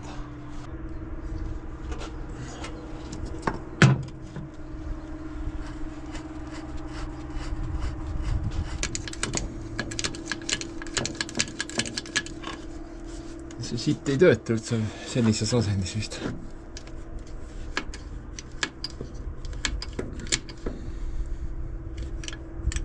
Ei võta üldse mitte midagi.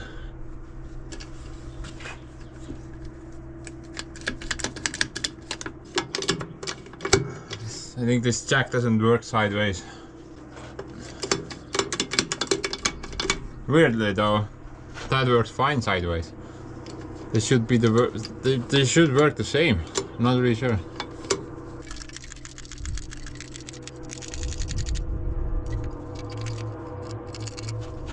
And let's try to get the other red jack, and maybe we can use these instead there to support the frame. For some reason this guy works sideways. The other two don't work.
Oh my goodness gracious. How can something be that stuck, bro?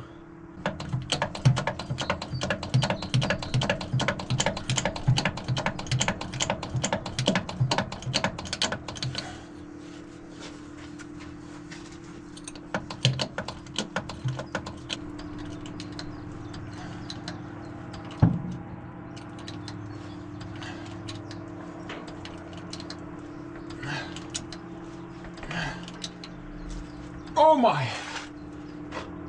Dude, I'm not getting that thing off. Two 20-ton jacks maxed out basically. It's not even making any noises.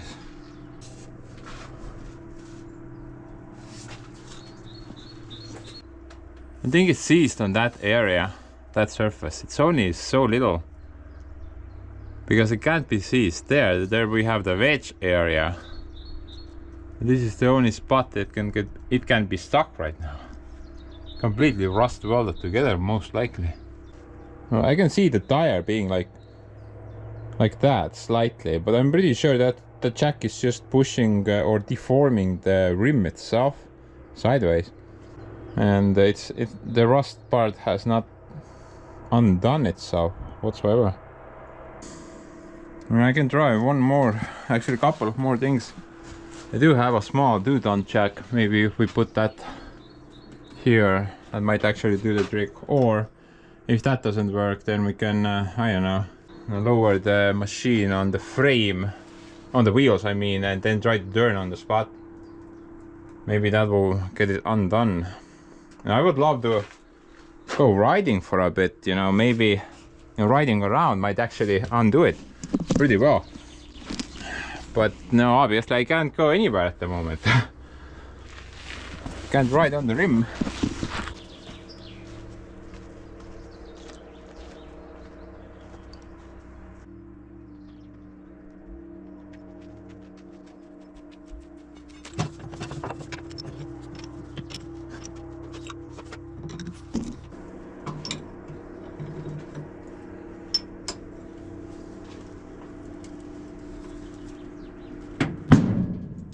Oh!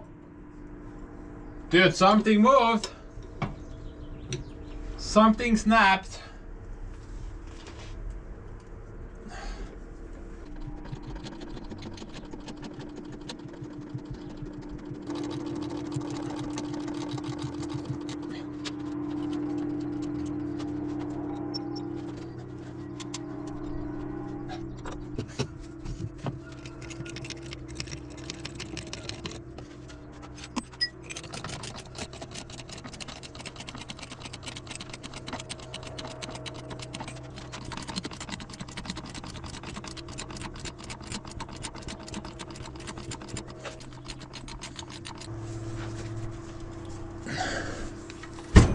Oh!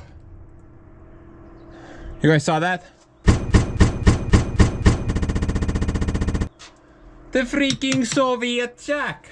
That's the key! Makes everything move.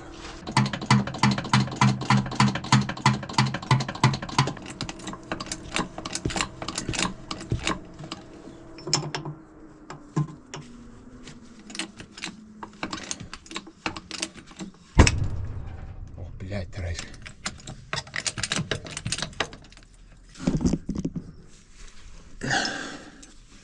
Opadiina hakkab loomana. Täitsa pekkis värk raisk. 2 päeva nussitsin mingi ratast maha. Põlema see pask.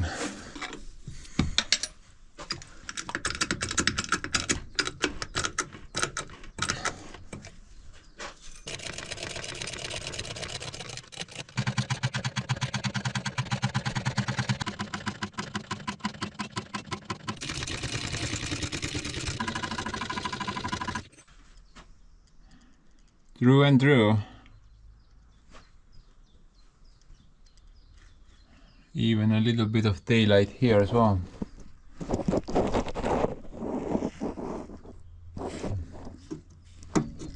Yeah.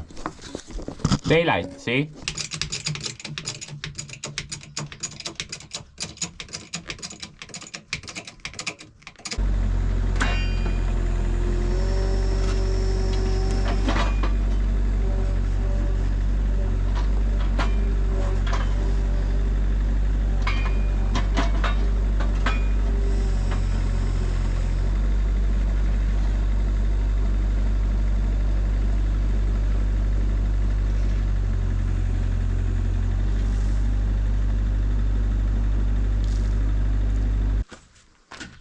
I actually find this extremely funny. Look at the size of the Kirovets tire. And now compare it to the Bobcat's tire, bro. The Kirovets tire is as big as the Bobcat itself. Dude, that's just insane. Also, this is not that old of a tire, look at that. Made in Ukraine. Not USSR. This is not that old actually. And I looked it up this morning. The same tire. Made in Ukraine, brand new. 1,050 euros plus tax. Very spicy. But dude, the size is also spicy. That's just insane. We should try to put these tires on the Bobcat, dude. Off-road model. Hand-pants version. It would be really insane.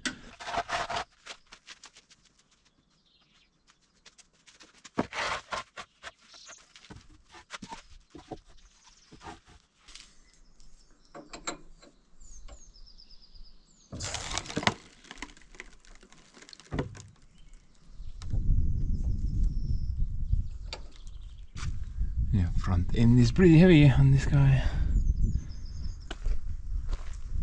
Guess, look at that. It's almost on my rim again.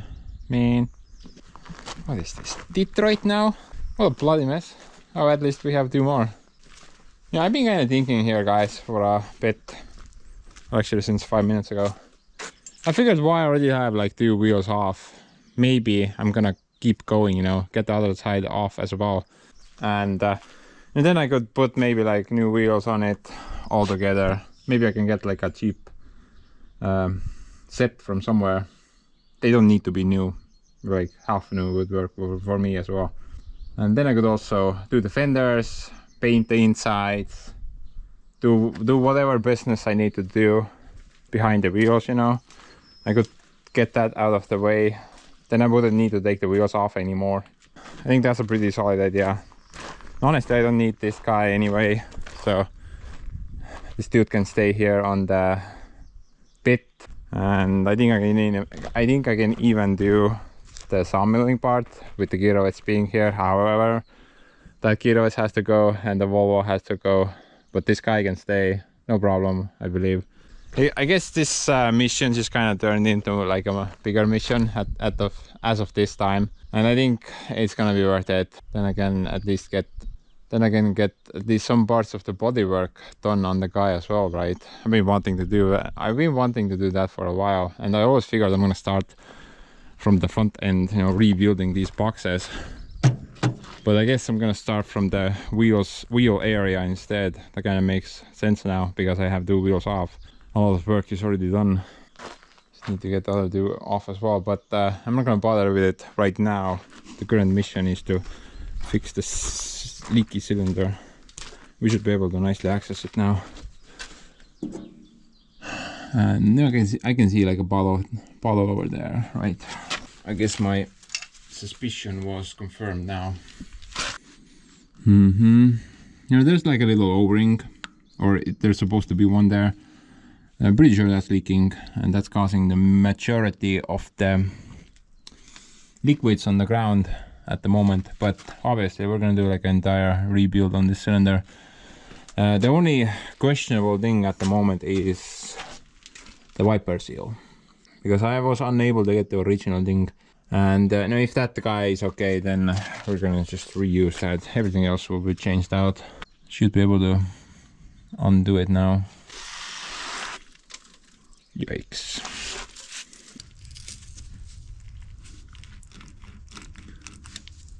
The pin being loose is not a good sign, by the way. The knot can still be stuck.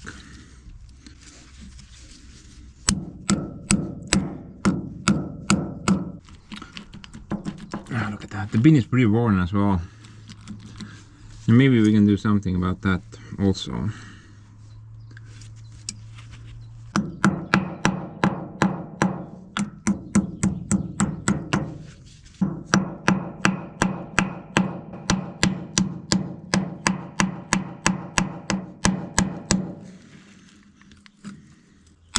Dude, I think these Kirovets pins are just the worst design ever. Really annoying to undo them. Plus, They don't have like a locking function. They will just spin with the cylinder, wearing out everything.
Oh, look at that. That's completely loose. Very good. Yeah, on the donor tractor, I wanted to, get these cylinders, the turning cylinders, off the thing, and I went back, but I was unable to get this nut loose. I guess that tractor never got the oily treatment as my tractor has. The oil has kept everything nicely loose. I mean, I tried everything. I almost broke the wrench even. That nut would not come off. No sir.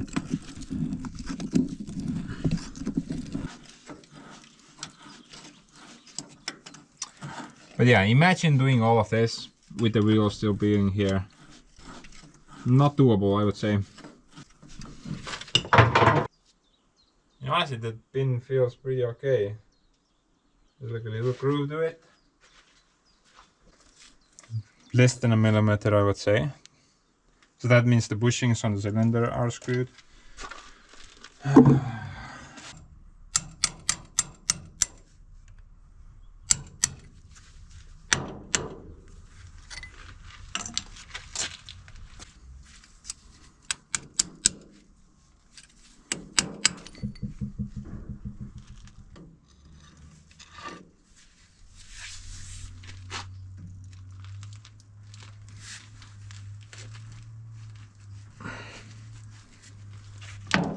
Okay.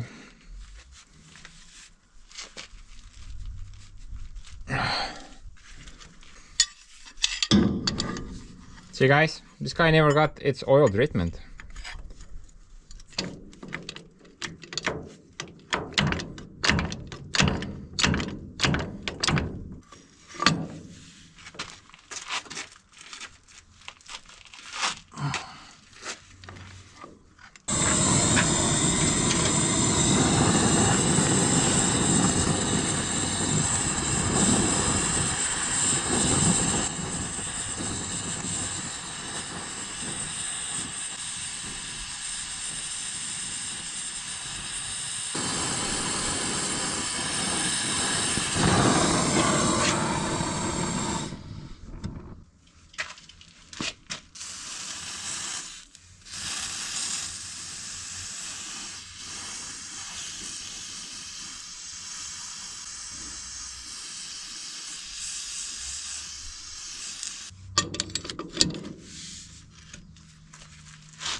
Smells great.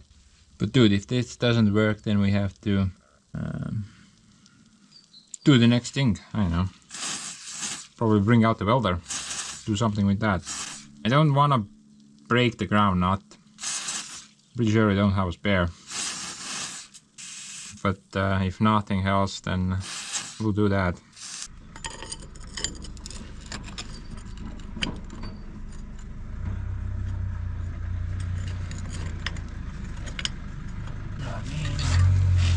Piss off! I'm busy here.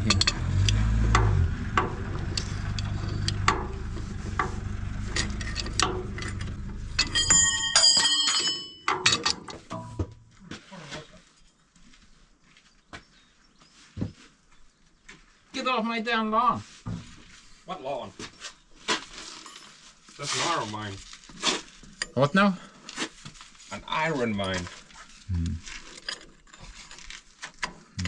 I only find scrap everywhere I go in here.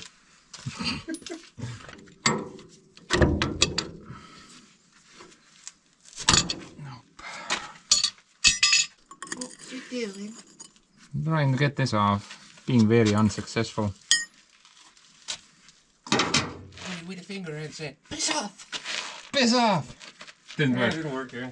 Just like, Give me my money back. nii. No keera lahti. Näita ette. Noh, pead võtme peale ja liigutad. Või sa ei jõua lahti keerata, mis tuleb? Ei jõua jah, sa oled tugev, sa keera lahti. Käed on täitki. Kuradi ekspert raisk. Alati. Ta käib ringi ju. Näed, tuleb ju. What? Aga sa keerad kinni hetkel. Ei keera. Lahti. Väga hea. Kuule, aga tänks, et võtsid. Mis asja? Mis asja? No tere, ma siin tõmban nagu... Sa mingi paned käe külge. Lahti. I'm Mr. Magic. What is this? Mis mõttes kuum? Enam. Ma kuumutasin teda siuksi. Võib-olla see aitaski. Lasin ta punaseks. Vaata, jahtus maha. Maybe it's just needed to cool down. And spends the impatient. It's still me. What? It's still me. I'm the Mr. Magic. Magical hand.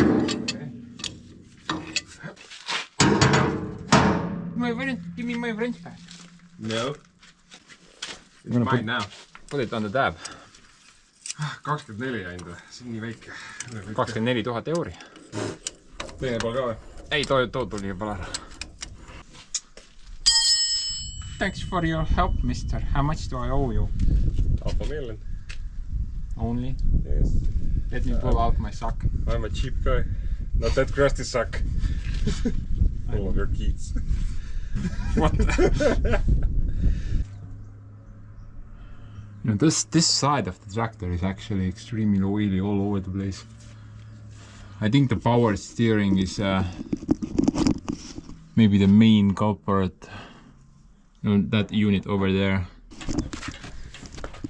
I figured while I'm already doing the rims and stuff as well, I need to take this fender off anyway, right? Then I can also remove this panel, and then I will have better access to the power steering. See what's leaking there. You can see a lot of oil coming from there, so something's off with that.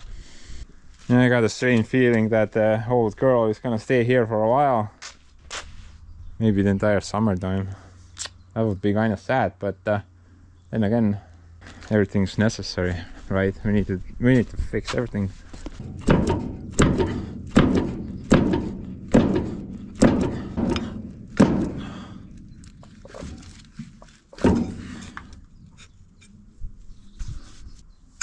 And I think I should get my sawdust bucket ready because we're probably gonna lose some oil.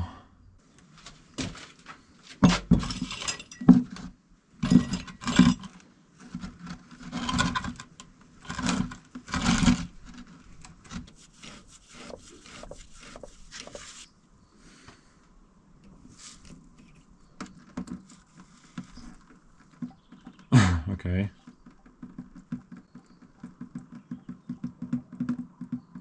Kind of expecting more oil.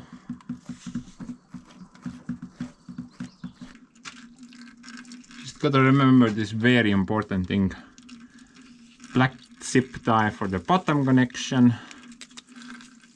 and the white zip tie for the top connection. Definitely don't wanna mess those up. I mean, I've done it before and it really sucked. Almost broke the 3-point hitch on the rear end with that stupid mistake.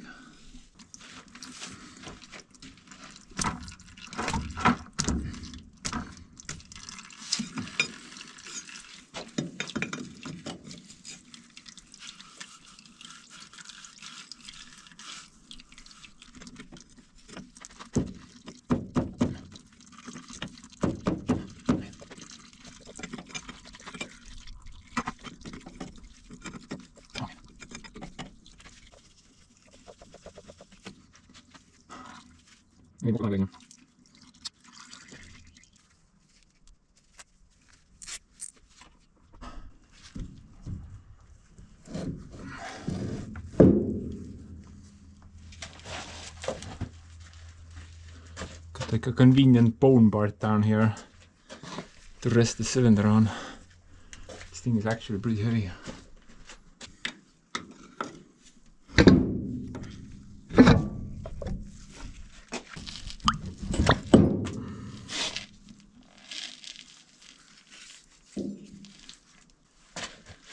see asi kaob pool tonni. Eriti kui ta veel võlli täis on siin.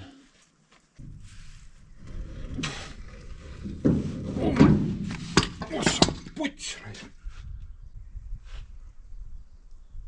Man, this thing is so heavy.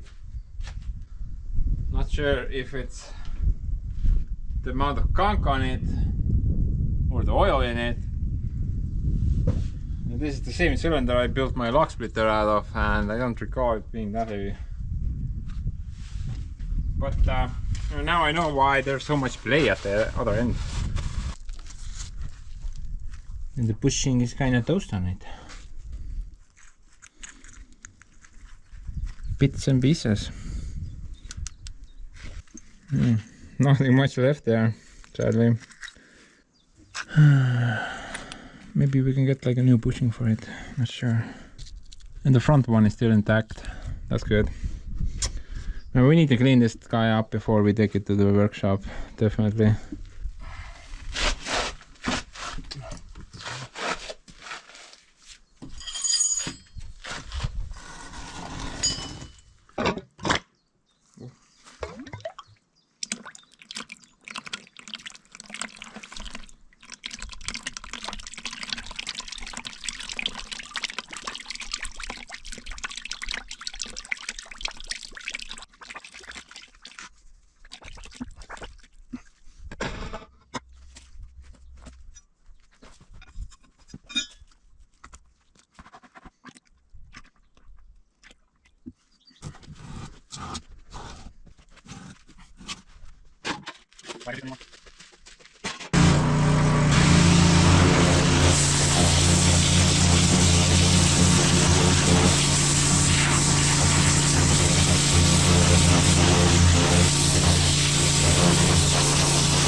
As of right now, I'm about 90% sure that the main cause of the leak were 4 O-rings.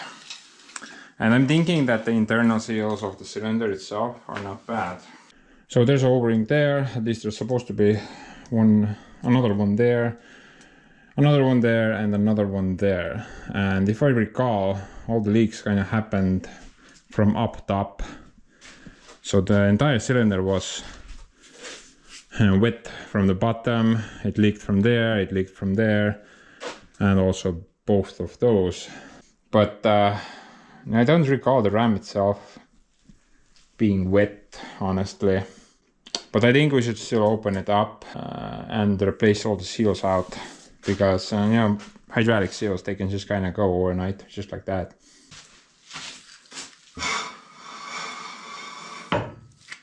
Better safe than sorry, right?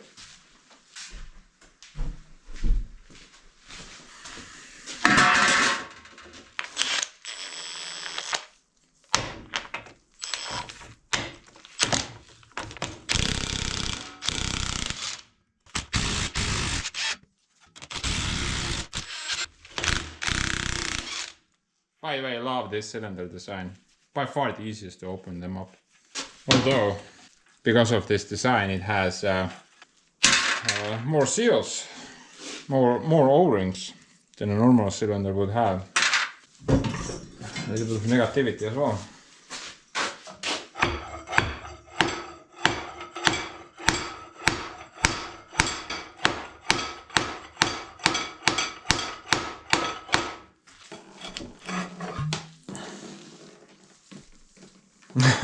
Look at that, we're missing the support rings. Okay, good thing I opened this up.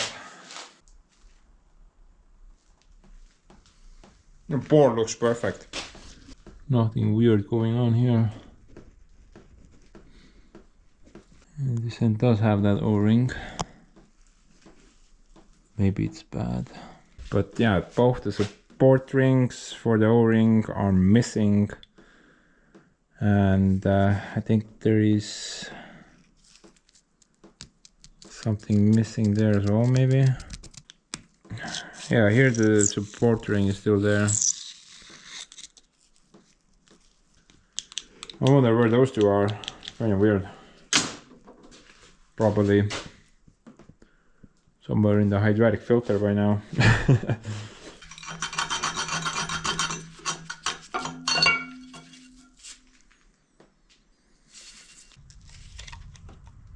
How many freaking rings we have?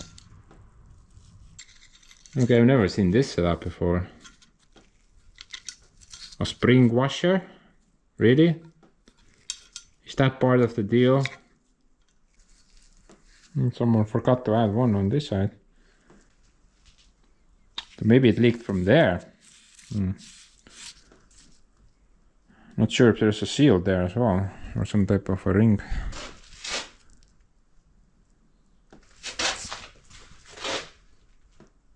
Honestly, not even sure how that part comes off.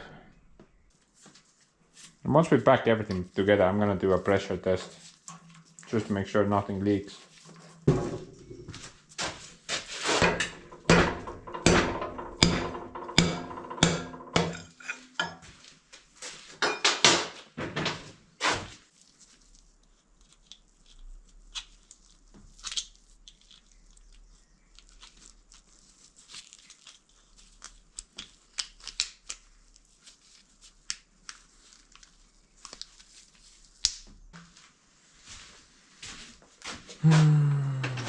Seems kind of a funky design, honestly. I think I'm gonna put some of that thread sealant here as well, just in case.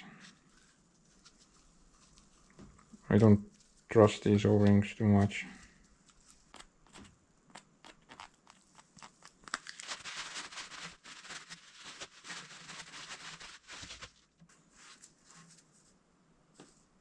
Dude, I don't even understand how this thing is supposed to seal. It's like nose. If we tighten the counter nut, it's gonna pull it this way, right? It's not gonna push against the O-rings at all. Yeah, I don't get it. Such a weird design. Or I'm missing the picture somehow.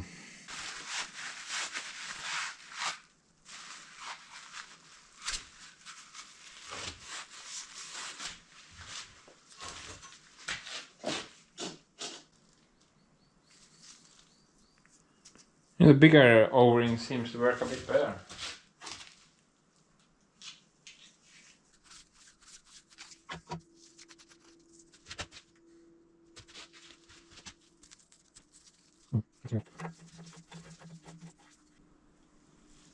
Dude, I think this is much better.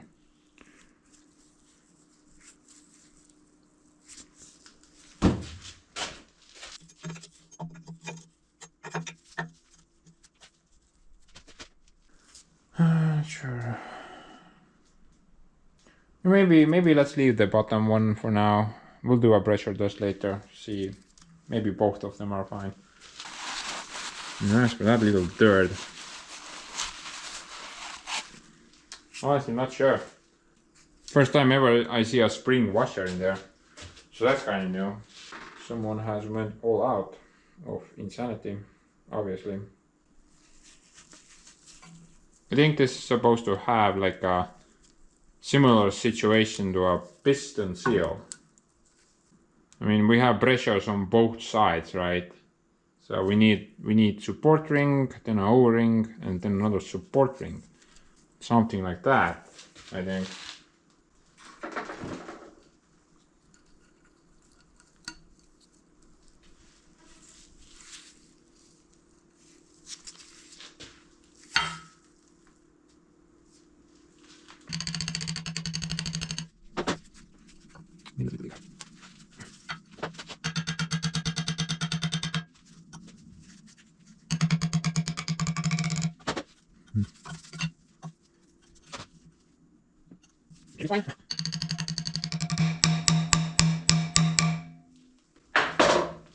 Maybe it made it the right size.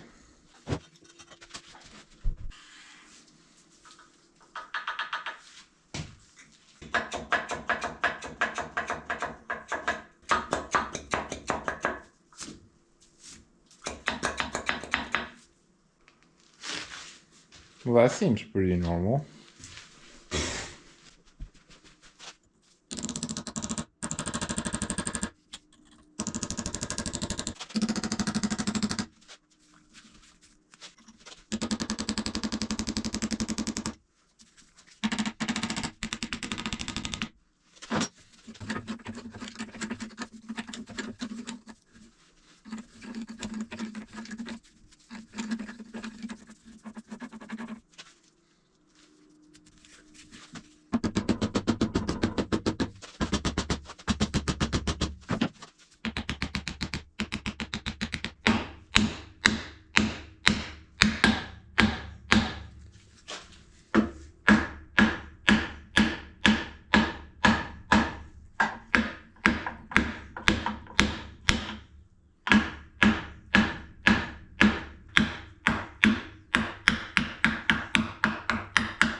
It should just kind of come off.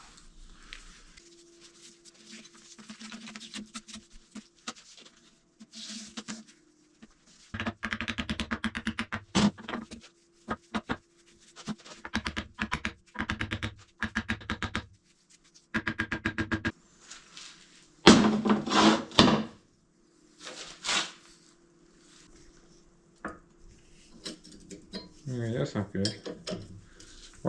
Why is this part stuck? This has never been stuck. I opened up these cylinders many times before.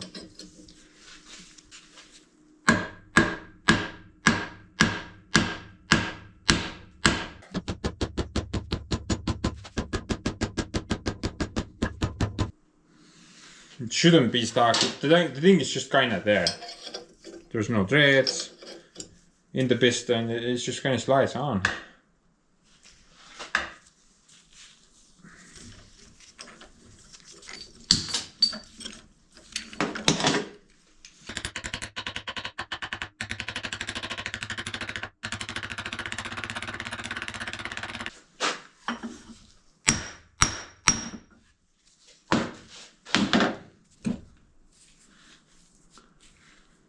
There is something going on there. Look at that.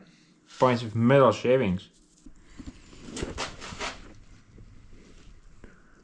And something is preventing this piston from coming off. It's messing up the thread. I'm not really sure what could cause that. Now, I opened up Kirovet cylinders like, I don't know, 4 or 5 times now. I never really had any issues removing that part. This thing just kind of falls off on its own. There's like a O-ring, a single O-ring in there, and that's about it. I think I even saw the O-ring.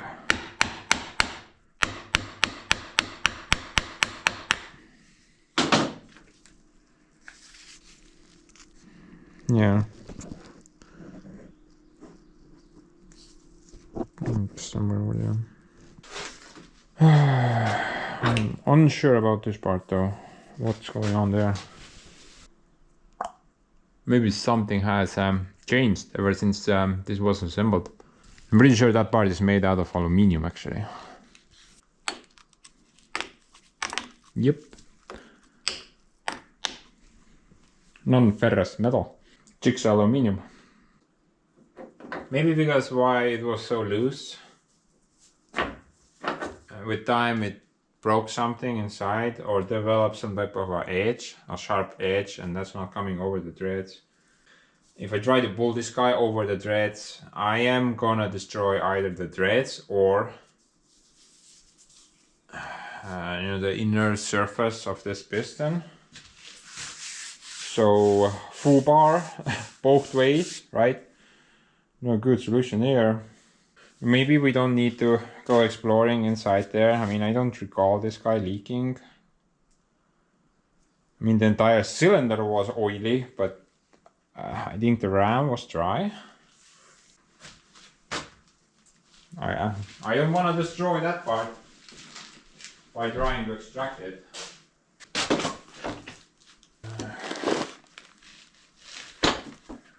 I should have one complete set of seals for the Kirovet cylinder. It should be somewhere here.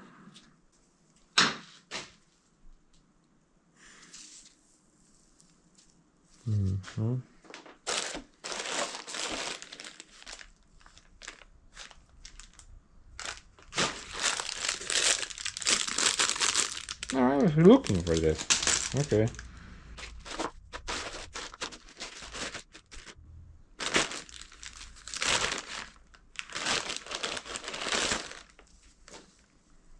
I think this is the guy.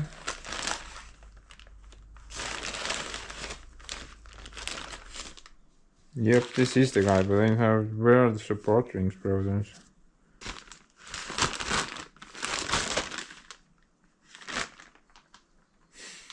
Oh yeah, right. Dude, the dude didn't have the support rings. That's why I only got 2. Okay, but that sucks. Guess I have to go back. Should be able to do that though.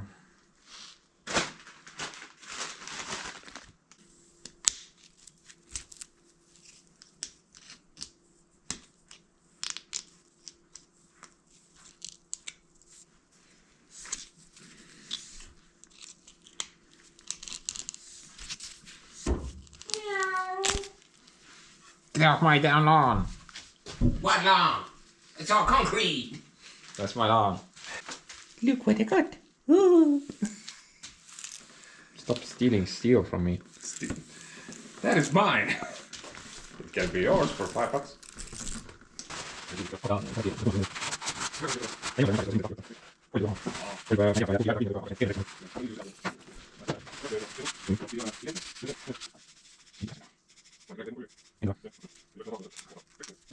Wait, you're fixing the Chinese tractor? Yes, sir. Oh my lord. Come on. How's it going? It's going from here to there and back again. And everything in the middle. Yeah. They say it's a genuine part, but for reference, I need a way bigger pulse. and I can't attach one bolt. It is actually really weird. There's no hole, on the block is just there. You can't even put it in. Dude, be useful and you hold your finger here. Right over here. No, not there. I need that finger. Yeah, hold it there. Ikka läks Viktori. Miks ta nagu tõstib siin? Tuleb püsti seisma. Niimoodi. Jah. Jah. Mhm.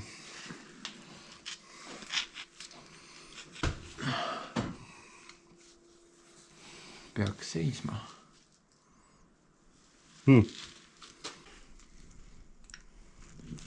The engineer is taking a look. What's your verdict? How screwed am I? Interesting. It should. So much metal flicking. Like, that is not good. No, that's my hammering 5 minutes ago. It actually should come off. Yeah, it should. I've opened them up a couple of times. It wasn't tightened down. It was like maybe 3 or 4 millimeters going back and forth. Maybe that has messed something up with time while the cylinder is moving, you know. It actually should come right off.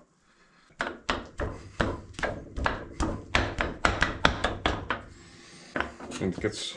I think the inner bore is messed up somehow.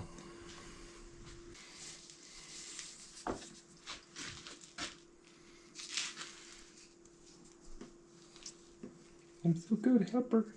Mm-hmm. You are indeed. Now piss off. Let go.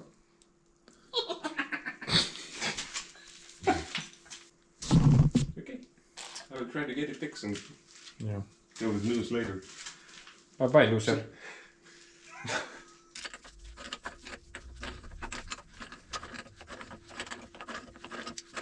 I wonder why this thing wasn't even tightened down.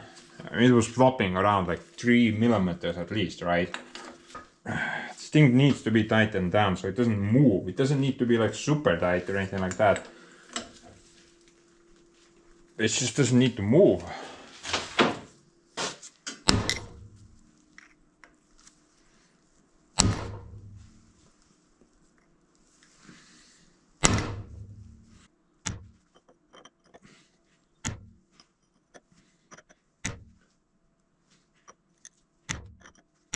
Okay, that's not gonna go anywhere. Let's see if I can extract that part as well, because I need a new bushing for the rear end. This guy was totally in pieces. Something's broken inside there as well. Now if I can't find a bushing for it, then I'm gonna probably make something myself, maybe. Man, look at that, this part is kind of far. Pretty bad there.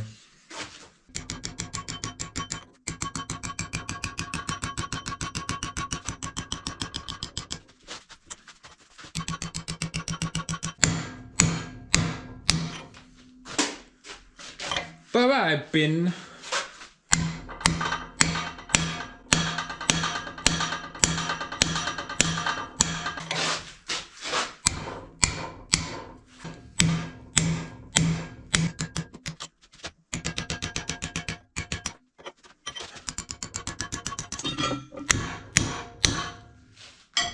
Täitsa lõppenud, mis kuradi vaiss see on, ma ei saa aru. Mingi munn.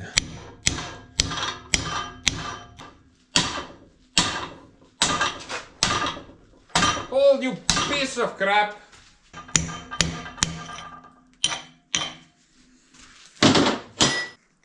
So many parts. Look at that, so complex. And everything's broken. I think that bushing was like a 2-parter, perhaps.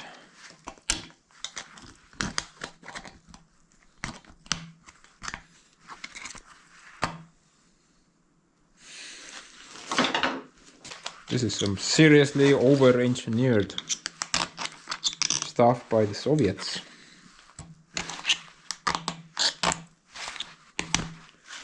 Must be before their time. Even has like a seal. So interesting. basically I need a bushing that's 74 on one side and 50 I think.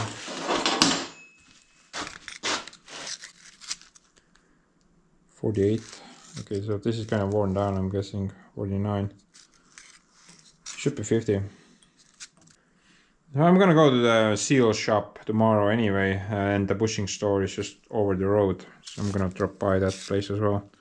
Maybe they have something, but if they don't, then I'm gonna try to make something myself, I guess. I think we don't need this cylinder to have that option, so the bushing would like be able to pivot that way as well. I mean, this thing doesn't do that or much of that. Unless the articulating frame is too worn, then this cylinder may have that play as well, sideways. But yeah, not really sure at the moment. I'm gonna try to find a solution for this. If not, we put some bubble gum in there and hope for the best. What up, yo? I got some good news. I may have got the support rings. The guy only had 2, sadly, so I couldn't get any more. But 2 is what I need at the moment, and this is supposed to be the new thing for that thing over there. The thing's supposed to go in there, and bother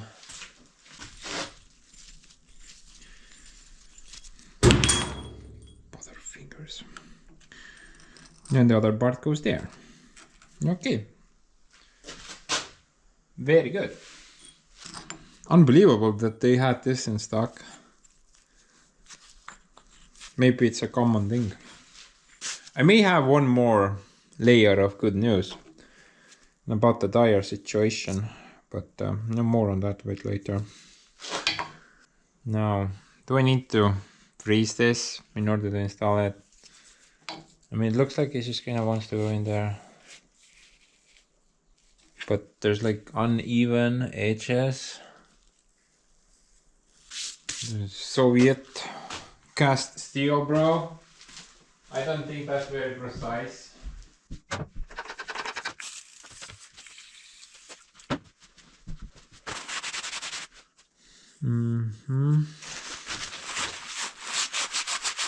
I think if I remove the uneven crown, then it should actually go in there.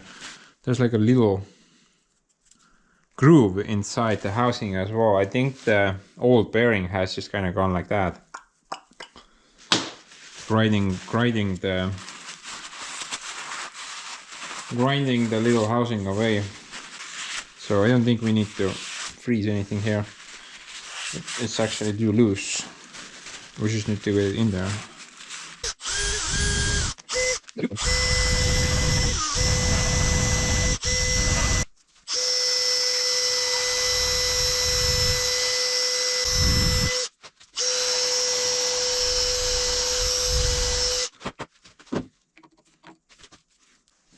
I'm gonna put some sleeve retainer in there as well, but I don't think that's gonna really save the situation much.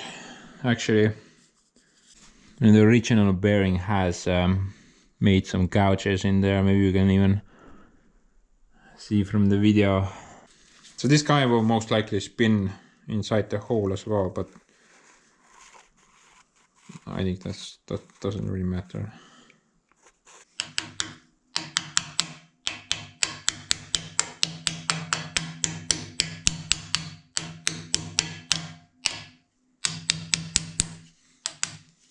And sadly the guy didn't have like a seal for me, but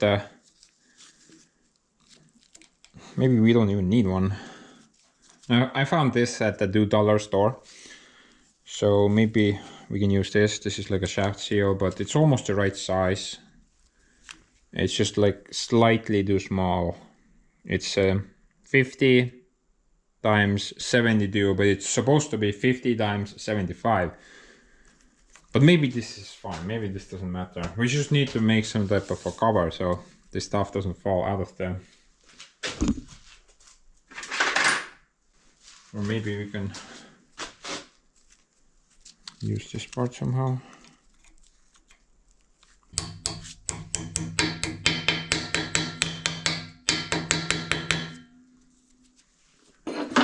Maybe this is a better idea.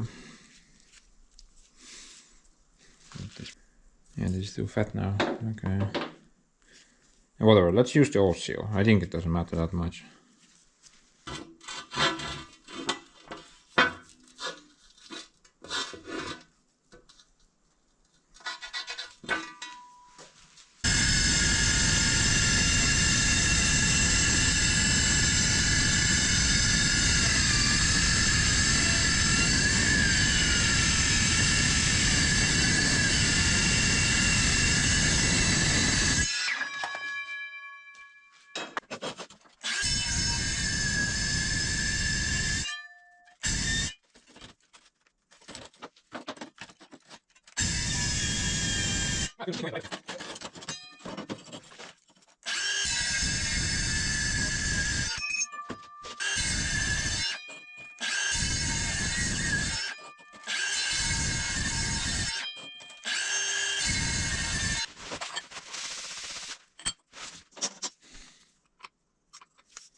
I think this part came out pretty good.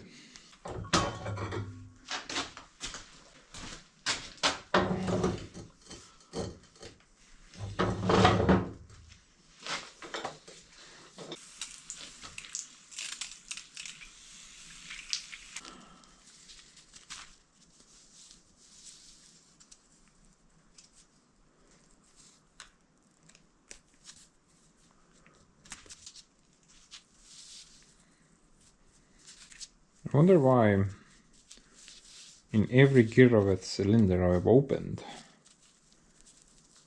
the freaking support rings are missing. Well, actually, I think I've only found them in one cylinder, like bits and pieces remaining, but mostly they're missing. Maybe there's a reason behind it.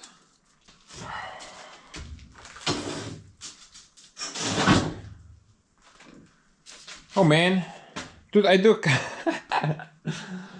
I took the seal out so I could grind it, but I forgot to put it back. Oh.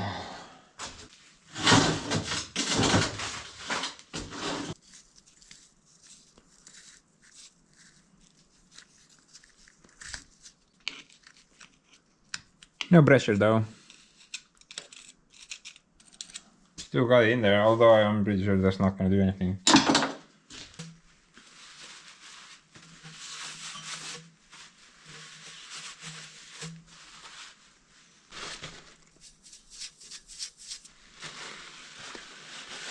A little bit of something over there.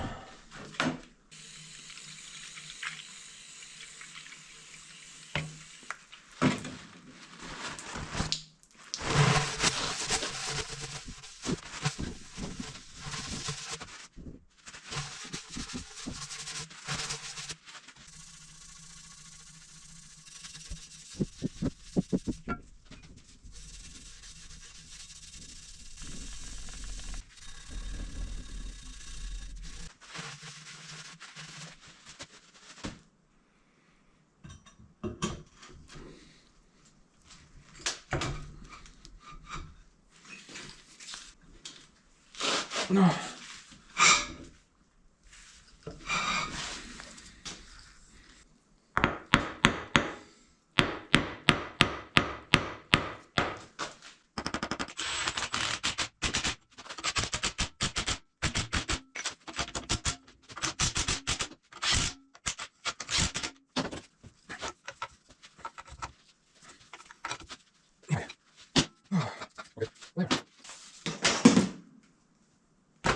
Chapel one. Maybe that's bad. Not sure at the moment. Looks kind of funky. But guys, I think I'm not gonna put the cylinder back at the moment. No, I have bigger plans as of right now. Well, before I put it back, I definitely want to do that hydraulic test. However, I need to order some hydraulic fittings in order to make the connections properly. I don't want to weld anything together for that at the moment. Maybe I can find some proper fittings for that setup. But about the bigger plans, so I'm thinking I'm gonna keep going here like I already explained. Remove the other two wheels as well. Get this cylinder out also. Now this guy doesn't seem to leak. I mean the cylinder itself is dry, but I can see some wetness over there. So I think we need to rebuild that guy as well to make sure that it doesn't start to excessively leak in the future.